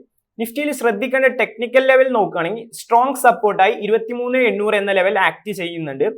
ഈ റാലി നിഫ്റ്റി കണ്ടിന്യൂ ചെയ്യുകയാണെങ്കിൽ 25,434 എന്നത് നിഫ്റ്റിയിൽ ഒരു ഷോർട്ട് ടേം ടാർഗറ്റായി നമുക്ക് എക്സ്പെക്ട് ചെയ്യാവുന്നതാണ്. ഇനി നിഫ്റ്റിയിലെ ടോപ്പ് ഗെയിനേഴ്സ് നോക്കുകയാണെങ്കിൽ ബജാജ് ഓട്ടോ 2.7% മുന്നേറ്റവും ഹീറോ മോട്ടോ കോർപ്പ് 1.7% മുന്നേറ്റവും രേഖപ്പെടുത്തുന്നു. അതുപോലെ ടാറ്റ മോട്ടോഴ്സ്, ബജാജ് ഫിനാൻസ് എന്നിവയിലെല്ലാം നേരിയ തോതിലുള്ള മുന്നേറ്റമാണ് ഈ മണിക്കൂറിൽ നമുക്ക് കാണാൻ സാധിക്കുന്നത്. നിഫ്റ്റിയിലെ ടോപ്പ് ലോസേഴ്സിൽ ഇൻഫോസിസ് 1.3% ഇടിവും Bharat petroleum, Tata consultancy, HCL tech എന്നിവയിലെല്ലാം നേരിയ തോതിലുള്ള ഇടിവുമാണ് ഈ മണിക്കൂറിൽ നമുക്ക് കാണാൻ സാധിക്കുന്നത്. ബാങ്ക് നിഫ്റ്റിയിലേക്ക് നോക്കുമ്പോൾ ഒരു മിക്സ്ഡ് പെർഫോമൻസ് ആണ് നമുക്ക് കാണാൻ സാധിക്കുന്നത്. ടോപ്പ് ഗെയിനേഴ്സിൽ പഞ്ചാബ് നാഷണൽ ബാങ്ക് 0.8% നേരിയ തോതിലുള്ള മുന്നേറ്റവും കനറ ബാങ്ക് 0.4% മുന്നേറ്റവും രേഖപ്പെടുത്തുന്നു. SBI, AU small finance bank, federal bank എന്നീ ഓഹരികളിലെല്ലാം നേരിയ തോതിലുള്ള മുന്നേറ്റമാണ് ഈ മണിക്കൂറിൽ നമുക്ക് കാണാൻ സാധിക്കുന്നത്. ഇനി ബാങ്ക് നിഫ്റ്റിയിലെ ടോപ്പ് ലോസേഴ്സിൽ ആക്സിസ് ബാങ്ക് 0.2% നേരിയ തോതിലുള്ള ഇടിവും IndusInd bank, IDFC first bank, HDFC bank എന്നിവയിലെല്ലാം നേരിയ തോതിലുള്ള ഇടിവാണ് നമുക്ക് കാണാൻ സാധിക്കുന്നത്. ഇനി ബാങ്ക് നിഫ്റ്റിയിൽ ശ്രദ്ധിക്കേണ്ട ടെക്നിക്കൽ ലെവൽ നോക്കുകയാണെങ്കിൽ 55,600 ഒരു സ്ട്രോങ് റെസിസ്റ്റൻസ് ആണ് ബാങ്ക് നിഫ്റ്റിയെ സംബന്ധിച്ചിടത്തോളം. അതിന് മുകളിൽ ഒരു ക്ലോസിംഗ് ലഭിക്കുകയാണെങ്കിൽ നെക്സ്റ്റ് അപ്സൈഡ് റാലി ബാങ്ക് നിഫ്റ്റിയിൽ നമുക്ക് എക്സ്പെക്ട് ചെയ്യാവുന്നതാണ്. ഇനി റീസെന്റ് Q4 റിസൾട്ട് വന്ന നാവയുടെ ഡാറ്റ അനലൈസ് ചെയ്യുമ്പോൾ റവന്യൂ 10% അപ്പാണ്. കൂടാതെ പ്രോഫിറ്റ് 13.5% അപ്പായി കാണാൻ സാധിക്കുന്നുണ്ട്. അവരുടെ ടെക്നിക്കൽ പോയിന്റ് ഓഫ് വ്യൂല് 548 പറയുന്നത് ഒരു സ്ട്രോങ് റെസിസ്റ്റൻസ് ആണ്. അതിന് മുകളിൽ ഒരു ക്ലോസിംഗ് ലഭിക്കുകയാണെങ്കിൽ നെക്സ്റ്റ് അപ്സൈഡ് റാലി നമുക്ക് എക്സ്പെക്ട് ചെയ്യാവുന്നതാണ്. ലാസ്റ്റ് 6 മന്ത് ആയിട്ട് ഈ സ്റ്റോക്ക് സ്ട്രോങ് കൺസോൾട്ടേഷൻ ആണ് ട്രേഡ് ചെയ്യുന്നത്. സ്ട്രോങ് സപ്പോർട്ടായി 7th ഏപ്രിലിന്റെ ഡേ ലോ കൺസിഡർ ചെയ്യാവുന്നതാണ്. ഇനി അടുത്തൊരു Q4 റിസൾട്ട് വന്ന ഡാറ്റ പാറ്റേൺസിന്റെ ഡാറ്റ അനലൈസ് ചെയ്യുമ്പോൾ റവന്യൂ അപ്പാണ്. അതുകൂടാതെ പ്രോഫിറ്റ് 60% അപ്പായി നമുക്ക് കാണാൻ സാധിക്കുന്നുണ്ട്. ഡാറ്റ പാറ്റേൺസിന്റെ ടെക്നിക്കൽ ലെവൽസ് നോക്കുകയാണെങ്കിൽ ഇപ്പോൾ ഡാറ്റ പാറ്റേൺസിൽ ഒരു പാരബോളിക് റാലിയാണ് ലഭിച്ചിട്ടുള്ളത്. 9th മെയിലാണ് ഒരു സ്ട്രോങ് വോളിയം ബേസ്ഡ് ബൈങ് നമുക്ക് കാണാൻ സാധിക്കുന്നത്. കൂടാതെ സ്ട്രോങ് പോക്കറ്റ് പിവറ്റ് വോളിയംസും നമുക്ക് കാണാൻ സാധിക്കുന്നുണ്ട്. റിസ്ക് റിവാർഡ് അനലൈസ് ചെയ്യുമ്പോൾ കറന്റ് ലെവലിൽ എൻട്രി പ്രിഫറബിൾ അല്ല ഈ ഒരു സ്റ്റോക്കിൽ. അടുത്തത് ട്രെൻഡിങ് സ്റ്റോക്സിലുള്ള ASME സോളാറിന്റെ ഷോർട്ട് ടേം പെർസ്പെക്റ്റീവ് നോക്കുകയാണെങ്കിൽ 248 ഒരു സ്ട്രോങ് ഇമ്പോർട്ടന്റ് ലെവലാണ്. അതിന് മുകളിൽ ഒരു ക്ലോസിംഗ് ലഭിക്കുകയാണെങ്കിൽ ഷോർട്ട് ടേം റാലി നമുക്ക് ഈ ഒരു സ്റ്റോക്കിൽ എക്സ്പെക്ട് ചെയ്യാം. ടാർഗറ്റ് ആയി 290 എന്ന ലെവൽ കൺസിഡർ ചെയ്യാവുന്നതാണ്. ഈ ഒരു സ്റ്റോക്കിൽ ഇപ്പോൾ റൗണ്ട് ബോട്ടം പാറ്റേൺ ആണ് ഫോം ചെയ്തിട്ടുള്ളത്. 14th May candle high volume ഉണ്ട്. അതുകൊണ്ട് തന്നെ ആ ക്യാൻഡിലിന്റെ ഹൈ ബ്രേക്ക് ചെയ്യൽ ക്രൂഷ്യലാണ് ഈ സ്റ്റോക്കിനെ സംബന്ധിച്ചിടത്തോളം. അടുത്തതായി ട്രെൻഡിങ് സ്റ്റോക്സിലുള്ളത് MCX ആണ്. MCXൽ ലാസ്റ്റ് ഒരു ബേസ് ബ്രേക്ക് ഔട്ട് നടന്നിട്ടുണ്ട്. ഈ സ്റ്റോക്കിന്റെ പെക്യുലാരിറ്റി നോക്കുകയാണെങ്കിൽ ഭയങ്കര സ്ലോ ആൻഡ് ചോപ്പി മൂവർ ആണ്. Trend possibility slow and steady type നമുക്ക് എക്സ്പെക്ട് ചെയ്യാം. അതുകൊണ്ട് തന്നെ ഈ ഒരു സ്റ്റോക്കിൽ ട്രേഡ് ചെയ്യുകയാണെങ്കിൽ മൂവിംഗ് ആവറേജ് ഒരു ട്രെയിലിംഗ് സ്റ്റോപ്പ് ലോസ് ആയി കൺസിഡർ ചെയ്യാവുന്നതാണ്. അടുത്തതായി സിഗ്നേച്ചർ ഗ്ലോബലിന്റെ ടെക്നിക്കൽ പോയിന്റ് ഓഫ് വ്യൂ നോക്കുകയാണെങ്കിൽ 1204 ഒരു സ്ട്രോങ് റെസിസ്റ്റൻസ് ആണ്. അതിന് മുകളിൽ ഒരു ക്ലോസിംഗ് ലഭിക്കുകയാണെങ്കിൽ VCP ബ്രേക്ക് ഔട്ടിനുള്ള പോസിബിലിറ്റീസ് ഉണ്ട്. 1400 ഒരു ഷോർട്ട് ടേം ടാർഗറ്റ് ആയി നമുക്ക് എക്സ്പെക്ട് ചെയ്യാം. Long term trend still bearish ആണ് ഈ ഒരു സ്റ്റോക്കിനെ സംബന്ധിച്ചിടത്തോളം. ബട്ട് റീസെന്റ് ഫോം ചെയ്തിട്ടുള്ള ഒരു ബോട്ടം ഫോർമേഷനിൽ വോളിയം ഡ്രൈവും നമുക്ക് കാണാൻ സാധിക്കുന്നുണ്ട്. ഇനി സെക്ടോറിയൽ ഇൻഡീസസ് നോക്കുകയാണെങ്കിൽ IT, മീഡിയ എന്നിവയിലെല്ലാം നെഗറ്റീവ് മൂവ്മെന്റും മറ്റ് സെക്ടേഴ്സിലെല്ലാം ഒരു പോസിറ്റീവ് മുന്നേറ്റവുമാണ് നമുക്ക് കാണാൻ സാധിക്കുന്നത്. IT സെക്ടറിലെ ടെക്നിക്കൽ പോയിന്റ് ഓഫ് വ്യൂ നോക്കുകയാണെങ്കിൽ ലാസ്റ്റ് 4 ഡേയ്സ് ആയിട്ട് സ്ട്രോങ് പ്രൈസ് കോൺട്രാക്ഷൻ ആണ് കാണാൻ സാധിക്കുന്നത്. 12th മെയിലെ ക്യാൻഡിൽ ഹൈലിന് മുകളിൽ ഒരു ക്ലോസിംഗ് ലഭിക്കുകയാണെങ്കിൽ നെക്സ്റ്റ് അപ്സൈഡ് റാലി നമുക്ക് ഈ ഒരു സെക്ടറിൽ നിന്ന് എക്സ്പെക്ട് ചെയ്യാം. സ്ട്രോങ് സപ്പോർട്ടായി 35,000 എന്ന ലെവൽ കൺസിഡർ ചെയ്യാവുന്നതാണ്. ടാർഗറ്റ് ആയി 42,876 എന്ന ഷോർട്ട് ടേം ടാർഗറ്റ് നമുക്ക് ഈ ഒരു സെക്ടറിൽ നിന്ന് എക്സ്പെക്ട് ചെയ്യാം. ഇനി അടുത്തതായി FMCG സെക്ടറിന്റെ ടെക്നിക്കൽ ലെവൽസ് നോക്കുകയാണെങ്കിൽ ഈ സെക്ടറിന്റെ ക്യാൻഡിൽ പെക്യുലാരിറ്റി നോക്കുമ്പോൾ മൊമെന്റം വിത്ത് സ്മോൾ ക്യാൻഡിൽസ് ആണ് നമുക്ക് കാണാൻ സാധിക്കുന്നത്. ഇത് ഇൻഡിക്കേറ്റ് ചെയ്യുന്നത് ബേസ് ബ്രേക്ക് ഔട്ട് പോസിബിലിറ്റി ഈ ഒരു സെക്ടറിൽ നമുക്ക് എക്സ്പെക്ട് ചെയ്യാം. സ്ട്രോങ് സപ്പോർട്ടായി 55,000 എന്ന ലെവൽ കൺസിഡർ ചെയ്യാവുന്നതാണ്. ഇനി ഫാർമ സെക്ടറിന്റെ ടെക്നിക്കൽ ലെവൽസ് നോക്കുകയാണെങ്കിൽ 22,000 എന്നതൊരു സ്ട്രോങ് ലെവലാണ്. അതിന് മുകളിൽ ഒരു ക്ലോസിംഗ് ലഭിക്കുകയാണെങ്കിൽ നെക്സ്റ്റ് അപ്സൈഡ് റാലി നമുക്ക് എക്സ്പെക്ട് ചെയ്യാം. എങ്കിലും ഈ ഒരു ഫാർമ സെക്ടറിൽ ഡൗൺ ട്രെൻഡ് അണ്ടർ പ്രഷറിലാണ് ട്രേഡ് ചെയ്യുന്നത്. ഒരു VCB ബ്രേക്ക്ഔട്ട് പോസിബിലിറ്റീസ് ഉണ്ട്. അടുത്തതായി ഡൗൺ ട്രെൻഡ് അണ്ടർ പ്രഷറിൽ ട്രേഡ് ചെയ്യുന്ന NMDCയുടെ ടെക്നിക്കൽ പോയിന്റ് ഓഫ് വ്യൂ നോക്കുകയാണെങ്കിൽ ലാസ്റ്റ് 3 ഡേയ്സിൽ പോക്കറ്റ് പിവറ്റ് മൂല്യമാണ് ഫോം ചെയ്തിട്ടുള്ളത്. ഇത് ഇൻഡിക്കേറ്റ് ചെയ്യുന്ന ഒരു സ്ട്രോങ് ഹാൻഡ്സ് ബൈയിങ് ആണ്. ഈ ഒരു സ്റ്റോക്ക് സ്റ്റേജ് 4 അതായത് ഡിസ്ട്രിബ്യൂഷൻ ഫേസിലാണ് ട്രേഡ് ചെയ്യുന്നത്. ബട്ട് 72 മുകളിൽ ഒരു സ്ട്രോങ് ക്ലോസിംഗ് ലഭിക്കുകയാണെങ്കിൽ നെക്സ്റ്റ് അപ്സൈഡ് റാലി നമുക്ക് ഈ ഒരു സ്റ്റോക്കിൽ നിന്ന് എക്സ്പെക്ട് ചെയ്യാം. അങ്ങനെ ഈ സ്റ്റോക്കിൽ 72 മുകളിൽ ഒരു ക്ലോസിംഗ് ലഭിക്കുകയാണെങ്കിൽ നെക്സ്റ്റ് സ്റ്റേജ് ആയ അക്യുമുലേഷൻ ഫേസ് അതായത് സ്റ്റേജ് 1ലേക്കുള്ള പോസിബിലിറ്റീസ് ഉണ്ടെന്നാണ് എക്സ്പേർട്സ് ഒപ്പീനിയൻ. അടുത്തതായി നമ്മൾ ഏറെ ഡിസ്കസ് ചെയ്ത down trend under pressure trade ചെയ്തിരുന്ന റൈറ്റ്സിൽ ലാസ്റ്റ് ഡേ ഒരു സ്ട്രോങ് ബ്രേക്ക്ഔട്ട് ആണ് നടന്നിട്ടുണ്ടായിരുന്നത്. സോ റൈറ്റ്സിന്റെ ടെക്നിക്കൽ പോയിന്റ് ഓഫ് വ്യൂ നോക്കുകയാണെങ്കിൽ 260 മുകളിലുള്ള ഒരു ബേസ് ബ്രേക്ക്ഔട്ട് ആണ് ലാസ്റ്റ് ഡേ ലഭിച്ചത്. ഈ ഒരു സ്റ്റോക്കിന്റെ ക്യാരക്ടർ ചേഞ്ച് ആയിട്ടുണ്ടായത് ഡൗൺ ട്രെൻഡിൽ നിന്നും ഈ സ്റ്റോക്ക് റാലി അറ്റംപ്റ്റ് സ്റ്റേജിലേക്ക് മാറിയിട്ടുണ്ട്. കൂടാതെ 12th മെയ് മുതലാണ് സ്ട്രോങ് ഇൻസ്റ്റിറ്റ്യൂഷൻ വോളിയം ഇൻഡിക്കേഷൻ പ്രകടമായത്. കറന്റ് ലെവലിൽ എൻട്രി പ്രിഫറബിൾ അല്ല. 260 എന്ന റേഞ്ച് ഒരു ഹൈ ഡിമാൻഡ് സോണായി ആക്ട് ചെയ്യാനുള്ള പോസിബിലിറ്റീസ് ഉണ്ട്. അടുത്തതായി ടെക്സ്റ്റൈൽസ് സെക്ടറിലാണ് ഹൈ റിലേറ്റീവ് സ്ട്രെങ്ത് നമുക്ക് കാണാൻ സാധിക്കുന്നത്. കൂടാതെ സ്ട്രോങ് മൊമെന്റോ ഇൻഡിക്കേറ്റ് ചെയ്യുന്ന ഒരു റാലി അറ്റംപ്റ്റ് സ്റ്റേജിലാണ് ഈ സെക്ടർ എന്നതാണ്. ടെക്സ്റ്റൈൽ സെക്ടറിൽ ഗ്രാസിം ഇൻഡസ്ട്രീസിന്റെ ചാർട്ട് അനലൈസ് ചെയ്യുമ്പോൾ ലാസ്റ്റ് ഡേ ബ്രേക്ക്ഔട്ട് ഏരിയയിൽ ഒരു റീടെസ്റ്റ് ആണ് നടന്നത്. കൂടാതെ കറന്റ് ഡേയും ആ ഏരിയയിൽ തന്നെ ടെസ്റ്റ് ചെയ്യുന്നതാണ് കാണാൻ സാധിക്കുന്നത്. ക്യാൻഡിൽ പെക്യുലാരിറ്റി നോക്കുകയാണെങ്കിൽ സ്ട്രോങ് മൊമെന്റം വിത്ത് പിവറ്റ് വോളിയം ആണ് കാണാൻ സാധിക്കുന്നത്. ഇത് ഇൻഡിക്കേറ്റ് ചെയ്യുന്ന ഈ സ്റ്റോക്കിലും ഈ വീക്കിൽ അല്ലെങ്കിൽ കമ്മിങ് വീക്സിൽ ഒരു റാലി പോസിബിലിറ്റീസ് ഉണ്ട് എന്നതാണ്. സ്ട്രോങ് സപ്പോർട്ടായി 2660 എന്ന ലെവൽ കൺസിഡർ ചെയ്യാവുന്നതാണ്. ഇനി ഡിഫൻസ് ഓഹരികൾ നോക്കുമ്പോൾ ഹൈ ലെവൽ റിജക്ഷൻസും പ്രോഫിറ്റ് ബുക്കിംഗിനുള്ള പോസിബിലിറ്റീസ് ആണ് നമുക്ക് കാണാൻ സാധിക്കുന്നത്. റിസ്ക് റിവാർഡ് റേഷ്യോ നോക്കുമ്പോൾ കറന്റ് ലെവലിൽ ഡിഫൻസ് ഓഹരികളിൽ എൻട്രി പ്രിഫറബിൾ അല്ല. അവസാനമായി മാക്സ് ഹെൽത്ത് കെയറിന്റെ ചാർട്ട് അനലൈസ് ചെയ്യുമ്പോൾ ഈ ഒരു സ്റ്റോക്കിൽ ഫ്ലാറ്റ് ബേസ് പാറ്റേൺ ആണ് ഫോം ചെയ്തിട്ടുള്ളത്. ബേസ് ബ്രേക്ക്ഔട്ട് നടക്കണമെങ്കിൽ 1200 എന്ന ലെവലിന് മുകളിൽ ഒരു സ്ട്രോങ് ക്ലോസിംഗ് ലഭിക്കണം. ഷോർട്ട് ടൈം ടാർഗറ്റായി 1400 എന്ന ലെവൽ കൺസിഡർ ചെയ്യാവുന്നതാണ്. ഇനി മാർക്കറ്റ് ബ്രെഡ്ത്ത് അനലൈസ് ചെയ്യുമ്പോൾ ലാസ്റ്റ് ഡേ സ്ട്രോങ് മൂവേഴ്സ് ആയി 196 സ്റ്റോക്കുകളാണ് കാണാൻ സാധിക്കുന്നത്. ഇത് ഇൻഡിക്കേറ്റ് ചെയ്യുന്ന ഒരു സ്റ്റെബിലിറ്റിയാണ് മാർക്കറ്റിൽ. കൂടാതെ ഫോളോ ത്രൂ ക്യാൻഡിലൊക്കെ പ്രോപ്പറായി മാർക്കറ്റിൽ വർക്ക് ആവുന്നുണ്ട്. അതായത് MMI ഇൻഡിക്കേറ്റ് ചെയ്യുന്നത് ഒരു ഹെൽത്തി സ്റ്റേറ്റിലാണ് ജാസ്മിൻ. ഇവയൊക്കെയാണ് ഈ മണിക്കൂറിലെ മാർക്കറ്റ് അപ്ഡേറ്റ്സ്. ഓക്കെ, സഫാനാണ് ഇപ്പോൾ റിസർച്ച് ഡെസ്കിൽ നിന്ന് മാർക്കറ്റിന്റെ ഒരു ഔട്ട്ലുക്ക് നൽകിയത്. സൂരജ് സർ, നമ്മൾ മറ്റ് പ്രധാനപ്പെട്ട ഒരു ന്യൂസിലേക്ക് പോവുകയാണെന്നുണ്ടെങ്കിൽ ഇന്ത്യക്കാർ ഉൾപ്പെടെയുള്ള പ്രവാസികൾക്ക് വൻ തിരിച്ചടിയാകുന്ന ഒരു നടപടി അമേരിക്കയുടെ ഭാഗത്തു നിന്നും ഉണ്ടാകുന്നു. US പൗരന്മാർ അല്ലാത്തവർ US പുറത്തേക്ക് അയക്കുന്ന പണത്തിന്മേൽ ഏകദേശം 5% നികുതി ഏർപ്പെടുത്താൻ ഒരുങ്ങുകയാണ് ട്രംപ് ഭരണകൂടം എന്നുള്ളതാണ് ഏറ്റവും പുതിയൊരു അപ്ഡേറ്റ് ആയിട്ട് വരുന്നത്. ഇതുമായി ബന്ധപ്പെട്ട ബില്ല് US ജനപ്രതിനിധി സഭയിൽ അവതരിപ്പിച്ചു എന്നാണ് അറിയാൻ കഴിയുന്നത്.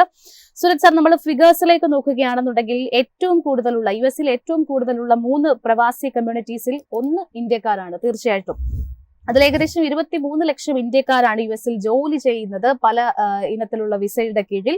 ഇന്ത്യയിലേക്ക് പ്രവാസി പണം ഏറ്റവും കൂടുതൽ എത്തുന്നതും one of the country America തന്നെയാണ്. 2023 മാത്രം $2,300 കോടി ഇന്ത്യയിലേക്ക് എത്തിയതെന്നാണ് കണക്കുകൾ പറയുന്നത്. ഇന്ത്യക്കാർക്ക് വൻ തിരിച്ചടിയാകുന്ന ഈ ഒരു നീക്കത്തെ തീർച്ചയായിട്ടും സാർ എങ്ങനെയാണ് വിലയിരുത്തുന്നത്? ജാസ്മിൻ, ഇതൊരു വളരെ എന്താ പറയുക സങ്കടകരമായിട്ടുള്ള ഒരു ന്യൂസ് ആണ്. കാര്യം വെച്ചാൽ അത് മാത്രമല്ല നമുക്ക് എക്കണോമിക് ഇമ്പാക്ട് ഉള്ള ഒരു ന്യൂസ് കൂടെയാണ്. കാര്യം അത് റെമിറ്റൻസ് എന്ന് പറഞ്ഞാൽ പ്രത്യേകിച്ച് കേരളത്തിനും വളരെ ഇമ്പോർട്ടന്റ് ആണ്. ഇപ്പൊ അടുത്ത കാലത്ത് സോഫ്റ്റ്വെയർസ് ഒക്കെ വന്നതോടുകൂടി നമ്മുടെ ഇവിടുന്ന് ഒരുപാട് NRIs US പോയിട്ടുണ്ട്. ഒരുപാട് സ്റ്റുഡൻസും അവിടെ ഉണ്ട് എന്നുള്ളതാണ്. നമ്മൾ ഇതിനകത്ത് India world's largest recipient of remittance ആണ്. ഒരുപാട് റെമിറ്റൻസ് കിട്ടുന്ന രാജ്യമാണ് ഇന്ത്യ എന്നുള്ളത്. ഏതാണ്ട് എനിക്ക് 2023 ഫിഗർ അനുസരിച്ച് $129 ബില്യൺ ആണ് നമുക്ക് കിട്ടിയിരിക്കുന്നത്. US $129 billion. അതിൽ ഏതാണ്ട് 23 to 32 ബില്യൺ നേരത്തെ ജാസ്മിൻ പറഞ്ഞ പോലെ ഏതാണ്ട് US തന്നെയാണ് വരുന്നത് എന്നുള്ള. അവിടുന്ന് ഇങ്ങോട്ടേക്ക് അയക്കുന്ന ആരൊക്കെ അയക്കുന്നത്? അവിടുത്തെ സിറ്റിസൺസ് അല്ലാത്ത, അതായത് H1B വിസ ഹോൾഡ് ചെയ്യുന്നവര്, F1 വിസ ഹോൾഡ് ചെയ്യുന്നവര്, ഗ്രീൻ കാർഡ് ഹോൾഡ് ചെയ്യുന്നവര്, ഇവരൊക്കെ ഇന്ത്യയിലേക്ക് പൈസ അയക്കാറുണ്ട്. പല കാര്യങ്ങൾക്കുമാണ് അവർ പൈസ അയക്കണം. ഒന്ന്, അവർക്ക് എന്താ പറയാ പ്രായമായ പേരൻസിനെ നോക്കാൻ വേണ്ടിയിട്ടുള്ള കാശ്, അല്ലെങ്കിൽ നാട്ടിലേക്ക് അവർ സേവ് ചെയ്യാൻ വേണ്ടിയിട്ട് ഇൻവെസ്റ്റ് ചെയ്യുന്ന കാശ്, നാട്ടിലേക്ക് റിയൽ എസ്റ്റേറ്റിന് വേണ്ടി ഇൻവെസ്റ്റ് ചെയ്യുന്നുണ്ട്, മക്കളുടെ വിദ്യാഭ്യാസത്തിന് വേണ്ടിയിട്ട്, അല്ലെങ്കിൽ കുടുംബത്തിന് വേണ്ടിയിട്ട് ചെലവാക്കുന്നു, അല്ലെങ്കിൽ എന്തെങ്കിലും കാരണവശാൽ അത് ഇൻവെസ്റ്റ് ചെയ്യുന്നു. ആ ഇൻവെസ്റ്റ് ചെയ്യുന്ന പൈസയുടെ 5% ഇപ്പൊ ടാക്സ് ആയിട്ട് കൊടുക്കണം എന്നാണ് ട്രംപ് ഇപ്പോൾ പറഞ്ഞേക്കുന്നത്. അതായത് നമ്മളിപ്പോൾ $1000 US ആണ് അവിടെ നിന്ന് നമ്മൾ അയക്കുന്നതെങ്കിൽ $50 ടാക്സ് ആയിട്ട് തന്നെ കൊടുക്കണം എന്നുള്ളതാണ്. അത് എവിടെ നിന്നാണോ ട്രാൻസ്ഫർ ചെയ്യണേ ആ പോയിന്റിൽ അത് ഡിഡക്ട് ചെയ്യും. അതായത് നമ്മൾ 1000 അയക്കണമെങ്കിൽ ഈ 5% കൂടെ കൂട്ടിയിട്ട് വേണം നമ്മൾ അയക്കാൻ എന്നുള്ളതാണ്. ഇതിനുള്ള ഒരു ഇമ്പാക്ട് എന്ന് പറയുന്നത്, നമ്മുടെ ഇവിടുത്തെ ഒരു ഇമ്പാക്ട് വരാനുള്ള ചാൻസുകൾ വെച്ചാൽ റിയൽ എസ്റ്റേറ്റിന് അത് ഭയങ്കരമായിട്ട് അഫക്ട് ചെയ്യാം. കാര്യം NRIs ഒരുപാട്, എസ്പെഷ്യലി US റിയൽ എസ്റ്റേറ്റിലേക്ക് ഇൻവെസ്റ്റ് ചെയ്യുന്ന ഒരു പ്രവണത ഉണ്ടായിരുന്നു. അതിനെ ഒന്ന് ചെറുതായിട്ട് ഇമോഷണലി ഒന്ന് അഫക്ട് ചെയ്യാം. വലിയ രീതിയിലൊന്നും അല്ലെങ്കിലും മേ ബി ഒരു ചെറിയൊരു ഷേക്കപ്പ് അതിനകത്ത് നടന്നു കാണാന്നുള്ള. പിന്നെ ഈ പറയുന്ന പോലെ നമ്മൾ എഡ്യൂക്കേഷനൊക്കെ വേണ്ടിയിട്ട് പൈസ ചെലവാക്കുന്നതും എൽഡർലി പാരന്റ്സിന് വേണ്ടിയിട്ടും ഒക്കെ ചെലവാക്കുന്നതിലൊക്കെ ഒരു ചെറിയൊരു ഡിമ്മ് വരാം എന്നുള്ള, അതായത് മാക്സിമം പൈസ അവിടെ തന്നെ ഹോൾഡ് ചെയ്ത് വെക്കണം എന്നുള്ളതാണ് ട്രംപിന്റെ ആഗ്രഹം എന്നുള്ളതാണ്. പിന്നെ ഇതിനകത്തൊരു ഗുഡ് ന്യൂസ് ഉണ്ട്. അത് പറയുന്നത് ശരിയല്ല. കാര്യം വെച്ചാൽ ഒരാളുടെ ഈ പുരയ്ക്ക് തീ വയ്ക്കുമ്പോൾ വാഴ വെട്ടുന്നത് ശരിയല്ല എന്ന് പറയുന്ന പോലെ നമ്മൾ ഈ സ്റ്റോക്ക് മാർക്കറ്റിൽ നമുക്കെല്ലാം ആക്ഷണബിൾ ഐഡിയ ആയിട്ട് വരണം എന്നാണ്. അതുകൊണ്ട് ക്ഷമിക്കുക NRIs. ഇതൊരിക്കലും ഇതിനിടയിൽ ഒരു എന്താ പറയുക, ഈ ഒരു യൂട്ടിലൈസേഷന് വേണ്ടി നമ്മൾ ആലോചിക്കുകയല്ല. ഈ ചിലപ്പോൾ ഇത് സാധാരണ മെയ് അവസാനത്തോടു കൂടിയായിരിക്കും ഈ ബില്ല് വരുന്നത്. അവിടെ എനിക്ക് തോന്നുന്നു ഒപ്പോസിഷൻ റൂളിംഗ് പാർട്ടി ഒന്നിച്ച് കയറി ഇതിനെ സപ്പോർട്ട് ചെയ്യാൻ ചാൻസ് ഉണ്ട്. കാര്യം ഇത് പേട്രിയോട്ടിക് ആയിട്ടുള്ള ഡിസിഷൻ എന്നാ പറയുന്നത്, ഈ ടാരിഫ് പോലെ തന്നെ. അപ്പൊ അതുകൊണ്ട് അത് അങ്ങനെ വരികയാണെങ്കിൽ ജൂലൈയോടുകൂടി ഇത് ഇംപ്ലിമെന്റ് ചെയ്യും. അങ്ങനെയാണ് ഈ മെയ് ജൂൺ കാലഘട്ടത്തിൽ ചിലപ്പോൾ ഒരു മാഡ് റഷ് ഉണ്ടാവാം പൈസ ഇങ്ങോട്ടേക്ക് നാട്ടിൽ അയക്കാൻ. അത് ചിലപ്പോൾ ഈ ഫോറിൻ എക്സ്ചേഞ്ച് ഒക്കെ ഡീൽ ചെയ്യുന്ന കമ്പനിയായ തോമസ് കുക്ക് പോലുള്ള ഒരു കമ്പനിക്ക് ചിലപ്പോൾ ബെനിഫിറ്റ് ആയിട്ട് വന്നേക്കാം എന്നുള്ളതാണ്. ബട്ട് ഇത് സങ്കടമുണ്ട് നമുക്ക് പറയുന്നത്. ഇൻ ടോട്ടോ നമ്മൾ ശരിക്കും പറയണെങ്കിൽ, ഇൻ ടോട്ടൽ നമ്മൾ പറയുകയാണെങ്കിൽ അതൊരു നെഗറ്റീവ് ന്യൂസ് ആണെന്നുള്ള കാര്യത്തിൽ യാതൊരു സംശയമില്ല. ചെറിയൊരു കാര്യം കൂടെ സ്റ്റോക്ക് ന്യൂസിൽ പറയേണ്ടതായിട്ടുണ്ട്. അതായത് ഭാരതി എയർടെൽ ഒരു റെപ്രസെന്റേഷൻ ഗവൺമെന്റിന്റെ അടുത്ത് AGR ഡ്യൂസിന്റെ കാര്യത്തിൽ കൊടുത്തിട്ടുണ്ട്. അതായത് നിങ്ങൾ വോഡാഫോണിനെ മാത്രം സഹായിക്കരുത്, ഞങ്ങളെല്ലാവരും ബുദ്ധിമുട്ട് അനുഭവിച്ചവരാണ്, അതുകൊണ്ട് ഞങ്ങളെയും കൂടെ, ഇപ്പൊ വോഡാഫോണിന് ഐഡിയയും കൂടെ ചേർന്നിട്ടാണല്ലോ, അപ്പൊ അതേപോലത്തെ ഒരു പ്ലെയർ ആയിരുന്നു ഞങ്ങൾക്കും ഒരുപാട് ഓപ്പറേഷണൽ ഇഷ്യൂസ് വന്നിട്ടുണ്ട്, അതുകൊണ്ട് ഗവൺമെന്റ് ഞങ്ങളെയും സഹായിക്കണം എന്നൊരു റെപ്രസെന്റേഷൻ ഭാരതി എയർടെൽ പറഞ്ഞിട്ടുണ്ട്. പിന്നെ ഡിവീസ് ലാബ് നല്ല റിസൾട്ടാണ് കൊണ്ടുവന്നത്. നമ്മൾ ഏതായാലും ഈ ഫാർമസ്യൂട്ടിക്കൽ കമ്പനീസിനുള്ള ഒരു ടാരിഫ്, US ടാരിഫ് ഒക്കെ പറഞ്ഞുകൊണ്ടിരിക്കുമ്പോൾ തന്നെ ഡിവീസ് അതിലൊരു ഇമ്പോർട്ടന്റ് പ്ലെയർ ആണ്, നല്ല റിസൾട്ട് കൊണ്ടുവന്നു. പിന്നെ സെൻടെക് ഈ പ്രൈവറ്റ് ഡിഫൻസ് കമ്പനിയാണ്, ബ്ലോ ഔട്ട് റിസൾട്ട്സ് ഫാന്റാസ്റ്റിക്. എനിക്ക് തോന്നുന്നു ഇന്നും നാളെയൊക്കെ ചിലപ്പോൾ ആ മാനേജ്മെന്റ് പല ബിസിനസ് ചാനലുകളിലും ഫീച്ചർ ചെയ്തേക്കാം. പ്രോഫിറ്റ് തന്നെ 30 കോടിയിൽ നിന്ന് 100 കോടിയായി മാറി, റവന്യൂ ഡബിളായി, മാർജിൻ ഭയങ്കരമായിട്ട് സോർ ചെയ്യണമെന്നുള്ളതാണ്. അപ്പൊ ഈ ഒരു നമ്മൾ ഈ NRI റെമിറ്റൻസിന്റെ കൂടെ തന്നെ ഞാൻ ഇപ്പൊ വന്ന 2-3 ഇൻഫർമേഷനും കൂടെ സ്റ്റോക്ക് ഇൻ ന്യൂസ് ഒന്ന് ഷെയർ ചെയ്തു മാത്രം. ഏതായാലും നമുക്ക് മറ്റ് പ്രധാനപ്പെട്ട ടെക്നിക്കൽ ഔട്ട്ലുക്ക് നൽകേണ്ടതുണ്ട്, ലഭിക്കേണ്ടതുണ്ട്. അതിനായിട്ട് നമ്മുടെ ഇൻഹൗസ് എക്സ്പെർട്ട് പ്രദീപ് ചന്ദ്രശേഖരൻ സാറാണ് ജോയിൻ ചെയ്യുന്നത്. Good morning, sir, and welcome to the show. Morning, Suraj. Morning, Jasmine. ഏതായാലും സാർ, ഇന്ന് ഈ ഒരു വീക്കിലെ ഫസ്റ്റ് ട്രേഡിംഗ് ഡേ ആണ്. മാർക്കറ്റിനെ സംബന്ധിച്ചിടത്തോളം ഒരു ഫ്ലാറ്റ് ടു പോസിറ്റീവ് നോട്ടിലുള്ള ട്രേഡിംഗ് കാഴ്ചവെക്കുന്നു. 25,000 എന്നുള്ള ഒരു ലെവൽ മെയിൻറ്റെയിൻ ചെയ്യാനായിട്ട് നിഫ്റ്റിക്ക് സാധിക്കുന്നുണ്ട്. ഈ ഒരു വീക്കിൽ പ്രധാനമായിട്ടും നമ്മൾ വാച്ച് ചെയ്തിരിക്കേണ്ട, ശ്രദ്ധിക്കേണ്ട ലെവൽസ് ഏതൊക്കെയാണ്? ജാസ്മിൻ, ഞാൻ ആ നിഫ്റ്റി 50 ലെവൽസിലോട്ട് വരുന്നതിന് മുൻപ് പ്രേക്ഷകരുടെ ശ്രദ്ധ ഡിഫൻസ് സ്റ്റോക്സിലോട്ട് ഒന്ന് ആദ്യം തന്നെ കൊണ്ടുവരാൻ ആഗ്രഹിക്കുന്നു, പർട്ടിക്കുലർലി ഷിപ്പിംഗ് സ്റ്റോക്സ്. നമുക്കിന്ന് ആ കാലത്ത് ഇപ്പൊ ഏകദേശം മാർക്കറ്റ് ഓപ്പൺ ആയിട്ട് ഏകദേശം ഒരു മണിക്കൂറായിട്ടുണ്ട്. നമുക്ക് കാണാൻ സാധിക്കുന്ന Mazagon dock, Cochin shipyard and garden റീച്ചിൽ ഒത്തിരി വോളറ്റിലിറ്റി കാണുന്നുണ്ട്. പെട്ടെന്ന് 10-20 രൂപ 30 രൂപയുടെ ചലനം മുകളിലോട്ടും താഴോട്ടും കാണുന്നുണ്ട്. സോ പ്രേക്ഷകർ വളരെ കെയർഫുൾ ആയിരിക്കണം. ഈ 3 സ്റ്റോക്സും വളരെ ഓവർ ഹീറ്റഡ് ആയിട്ടുള്ള ഒരു റീഡിംഗ് ആണ് കാഴ്ചവെച്ചുകൊണ്ടിരിക്കുന്നത്. So please be very careful. Nifty 50യുടെ കേസ് എടുക്കുമ്പോഴേക്കും നിഫ്റ്റി 50യുടെ അണ്ടർടോൺ വളരെ ബുള്ളിഷ് ആയി തന്നെ ഇരിക്കുന്നു. ഒരു വീക്ക്നെസ് നിഫ്റ്റി 50യിൽ ഇപ്പോൾ കാണാൻ സാധിക്കുന്നില്ല. സോ ഇമ്മീഡിയറ്റ് ആയിട്ട് ഇന്നിപ്പോൾ ശ്രദ്ധിച്ചുകൊണ്ടിരിക്കുന്ന ഒരു റെസിസ്റ്റൻസ് 25,200 പോയിന്റ് ആയിരിക്കും. ആ റെസിസ്റ്റൻസ് ബ്രേക്ക് ചെയ്യാൻ സാധിച്ചു കഴിഞ്ഞാൽ പിന്നീട് നമുക്ക് ഓൾമോസ്റ്റ് ഒരു 250 മുതൽ 350 പോയിന്റ് വരെയുള്ള നേട്ടം കൂടെ നമുക്ക് ഇമ്മീഡിയറ്റ് ആയിട്ട് പ്രതീക്ഷിക്കാൻ സാധിക്കും. അഗൈൻ സർ, ബാങ്ക് നിഫ്റ്റിയിലേക്ക് വരികയാണെന്നുണ്ടെങ്കിൽ ഇന്ന് 100-ലധികം പോയിന്റുകളുടെ ഒരു മൂവ്മെന്റ് ആദ്യം റിട്ടകളിൽ തന്നെ കാഴ്ചവെക്കുന്നുണ്ട്. ആദ്യത്തെ ഒരു 45 മിനിറ്റ്സ് പിന്നിടുമ്പോൾ തന്നെ ഒരു 0.5% ഒരു മുന്നേറ്റം നിഫ്റ്റി ബാങ്ക് ഇൻഡെക്സിൽ നമുക്ക് കാണാൻ സാധിക്കുന്നുണ്ട്. ഈ ഒരു ഹൈ ലെവൽസിൽ നിഫ്റ്റി ബാങ്ക് ഇൻഡെക്സിൽ വാച്ച് ചെയ്തിരിക്കേണ്ട പ്രധാനപ്പെട്ട ലെവൽസ് ഏതൊക്കെയായിരിക്കും? ജാസ്മിൻ, നമ്മ നിഫ്റ്റി ബാങ്ക് ഇൻഡെക്സ് നോക്കുമ്പോഴേക്കും നിഫ്റ്റി ബാങ്ക് ഇൻഡെക്സ് കഴിഞ്ഞ മാസം നമുക്കൊരു ഓൾ ടൈം ഹൈ നൽകിയതിനു ശേഷം നല്ലൊരു ഹെൽത്തി കറക്ഷനാണ് നടത്തിക്കൊണ്ടിരിക്കുന്നത്. സോ ഇന്നത്തെ ട്രേഡില് നിഫ്റ്റി ബാങ്ക് ഇൻഡെക്സിന് 55,600 പോയിന്റിന്റെ റെസിസ്റ്റൻസിന് മുകളിൽ ക്ലോസ് ചെയ്യാൻ സാധിച്ചു കഴിഞ്ഞാൽ we can expect a new all-time high in the case of the Nifty Bank Index. So, ഈ ബാങ്കിങ് സ്റ്റോക്സില് particularly momentum ട്രേഡിങ്ങിന് വേണ്ടി ആരെങ്കിലും ആഗ്രഹിക്കുന്നുണ്ടെങ്കിൽ അവരെ ശ്രദ്ധിച്ചിരിക്കേണ്ട ഒരു stock Punjab and Sindh bank. ഇത് ഫണ്ടമെന്റൽസിന്റെ അടിസ്ഥാനത്തല്ല, അതുകൊണ്ട് ഞാൻ പ്യുവർ മൊമെന്റം എന്നുള്ളൊരു വാക്ക് ഉപയോഗിച്ചത്. ഒത്തിരി മാസങ്ങളായിട്ട് അണ്ടർ പെർഫോം ചെയ്തുകൊണ്ടിരിക്കുന്ന ഒരു സ്റ്റോക്കാണ്. ബട്ട് ഇന്നും വെള്ളിയാഴ്ചത്തെ ട്രേഡിംഗ് നോക്കുമ്പോഴേക്കും ഒത്തിരി സ്പെക്കുലേറ്റീവ് ബൈങ് ഈ സ്റ്റോക്കിൽ എനിക്ക് കാണാൻ സാധിക്കുന്നുണ്ട്. പ്രദീപ് സർ, ഇനി സ്റ്റോക്സിലേക്ക് വരികയാണെന്നുണ്ടെങ്കിൽ ടെക്സ്മാക്കോ റെയിൽ ഇന്നിപ്പോൾ ഒരു ഫ്ലാറ്റ് ടു പോസിറ്റീവ് നോട്ടിലാണ് ട്രേഡ് ചെയ്യുന്നത്. റവന്യൂയിലേക്ക് വരുന്ന സമയത്ത് 17% ഒരു മൂവ്മെന്റ് ലാസ്റ്റ് ക്വാർട്ടറിൽ കമ്പനി കൊണ്ടുവന്നിട്ടുണ്ട്. എബിഡ 16% ഒരു നേട്ടമുണ്ടായിരുന്നു. നെറ്റ് പ്രോഫിറ്റിൽ പക്ഷെ 12.2% ഒരു ഇടിവാണ് കമ്പനിക്ക് ഇത്തവണ ഉണ്ടായിരിക്കുന്നത് എന്നാണ് കാണാൻ സാധിക്കുന്നത്. ടെക്സ്മാക്കോയെ സംബന്ധിച്ചിടത്തോളം ഇയർ ടു ടിൽ ഡേറ്റിൽ 16.2% മാർക്കറ്റിന്റെ ഒരു വീഴ്ചയിലൊക്കെ തന്നെ നെഗറ്റീവ് റിട്ടേൺ നൽകിയിട്ടുള്ള ഒരു സ്റ്റോക്ക് കൂടിയാണ്. ടെക്സ് റെയിൽ മാത്രമല്ല, ഓൾമോസ്റ്റ് ഏത് റെയിൽവേ സ്റ്റോക്ക് എടുത്താലും കഴിഞ്ഞ ആഴ്ച ഒത്തിരി നേട്ടം നമുക്ക് കാണാൻ സാധിച്ചു. അതിനെ തുടർന്ന് ദി ഷോർട്ട് ടേം ട്രെൻഡ് തീർച്ചയായിട്ടും ബുള്ളിഷായി മാറിയിട്ടുണ്ട്. But long term trend continues to be bearish.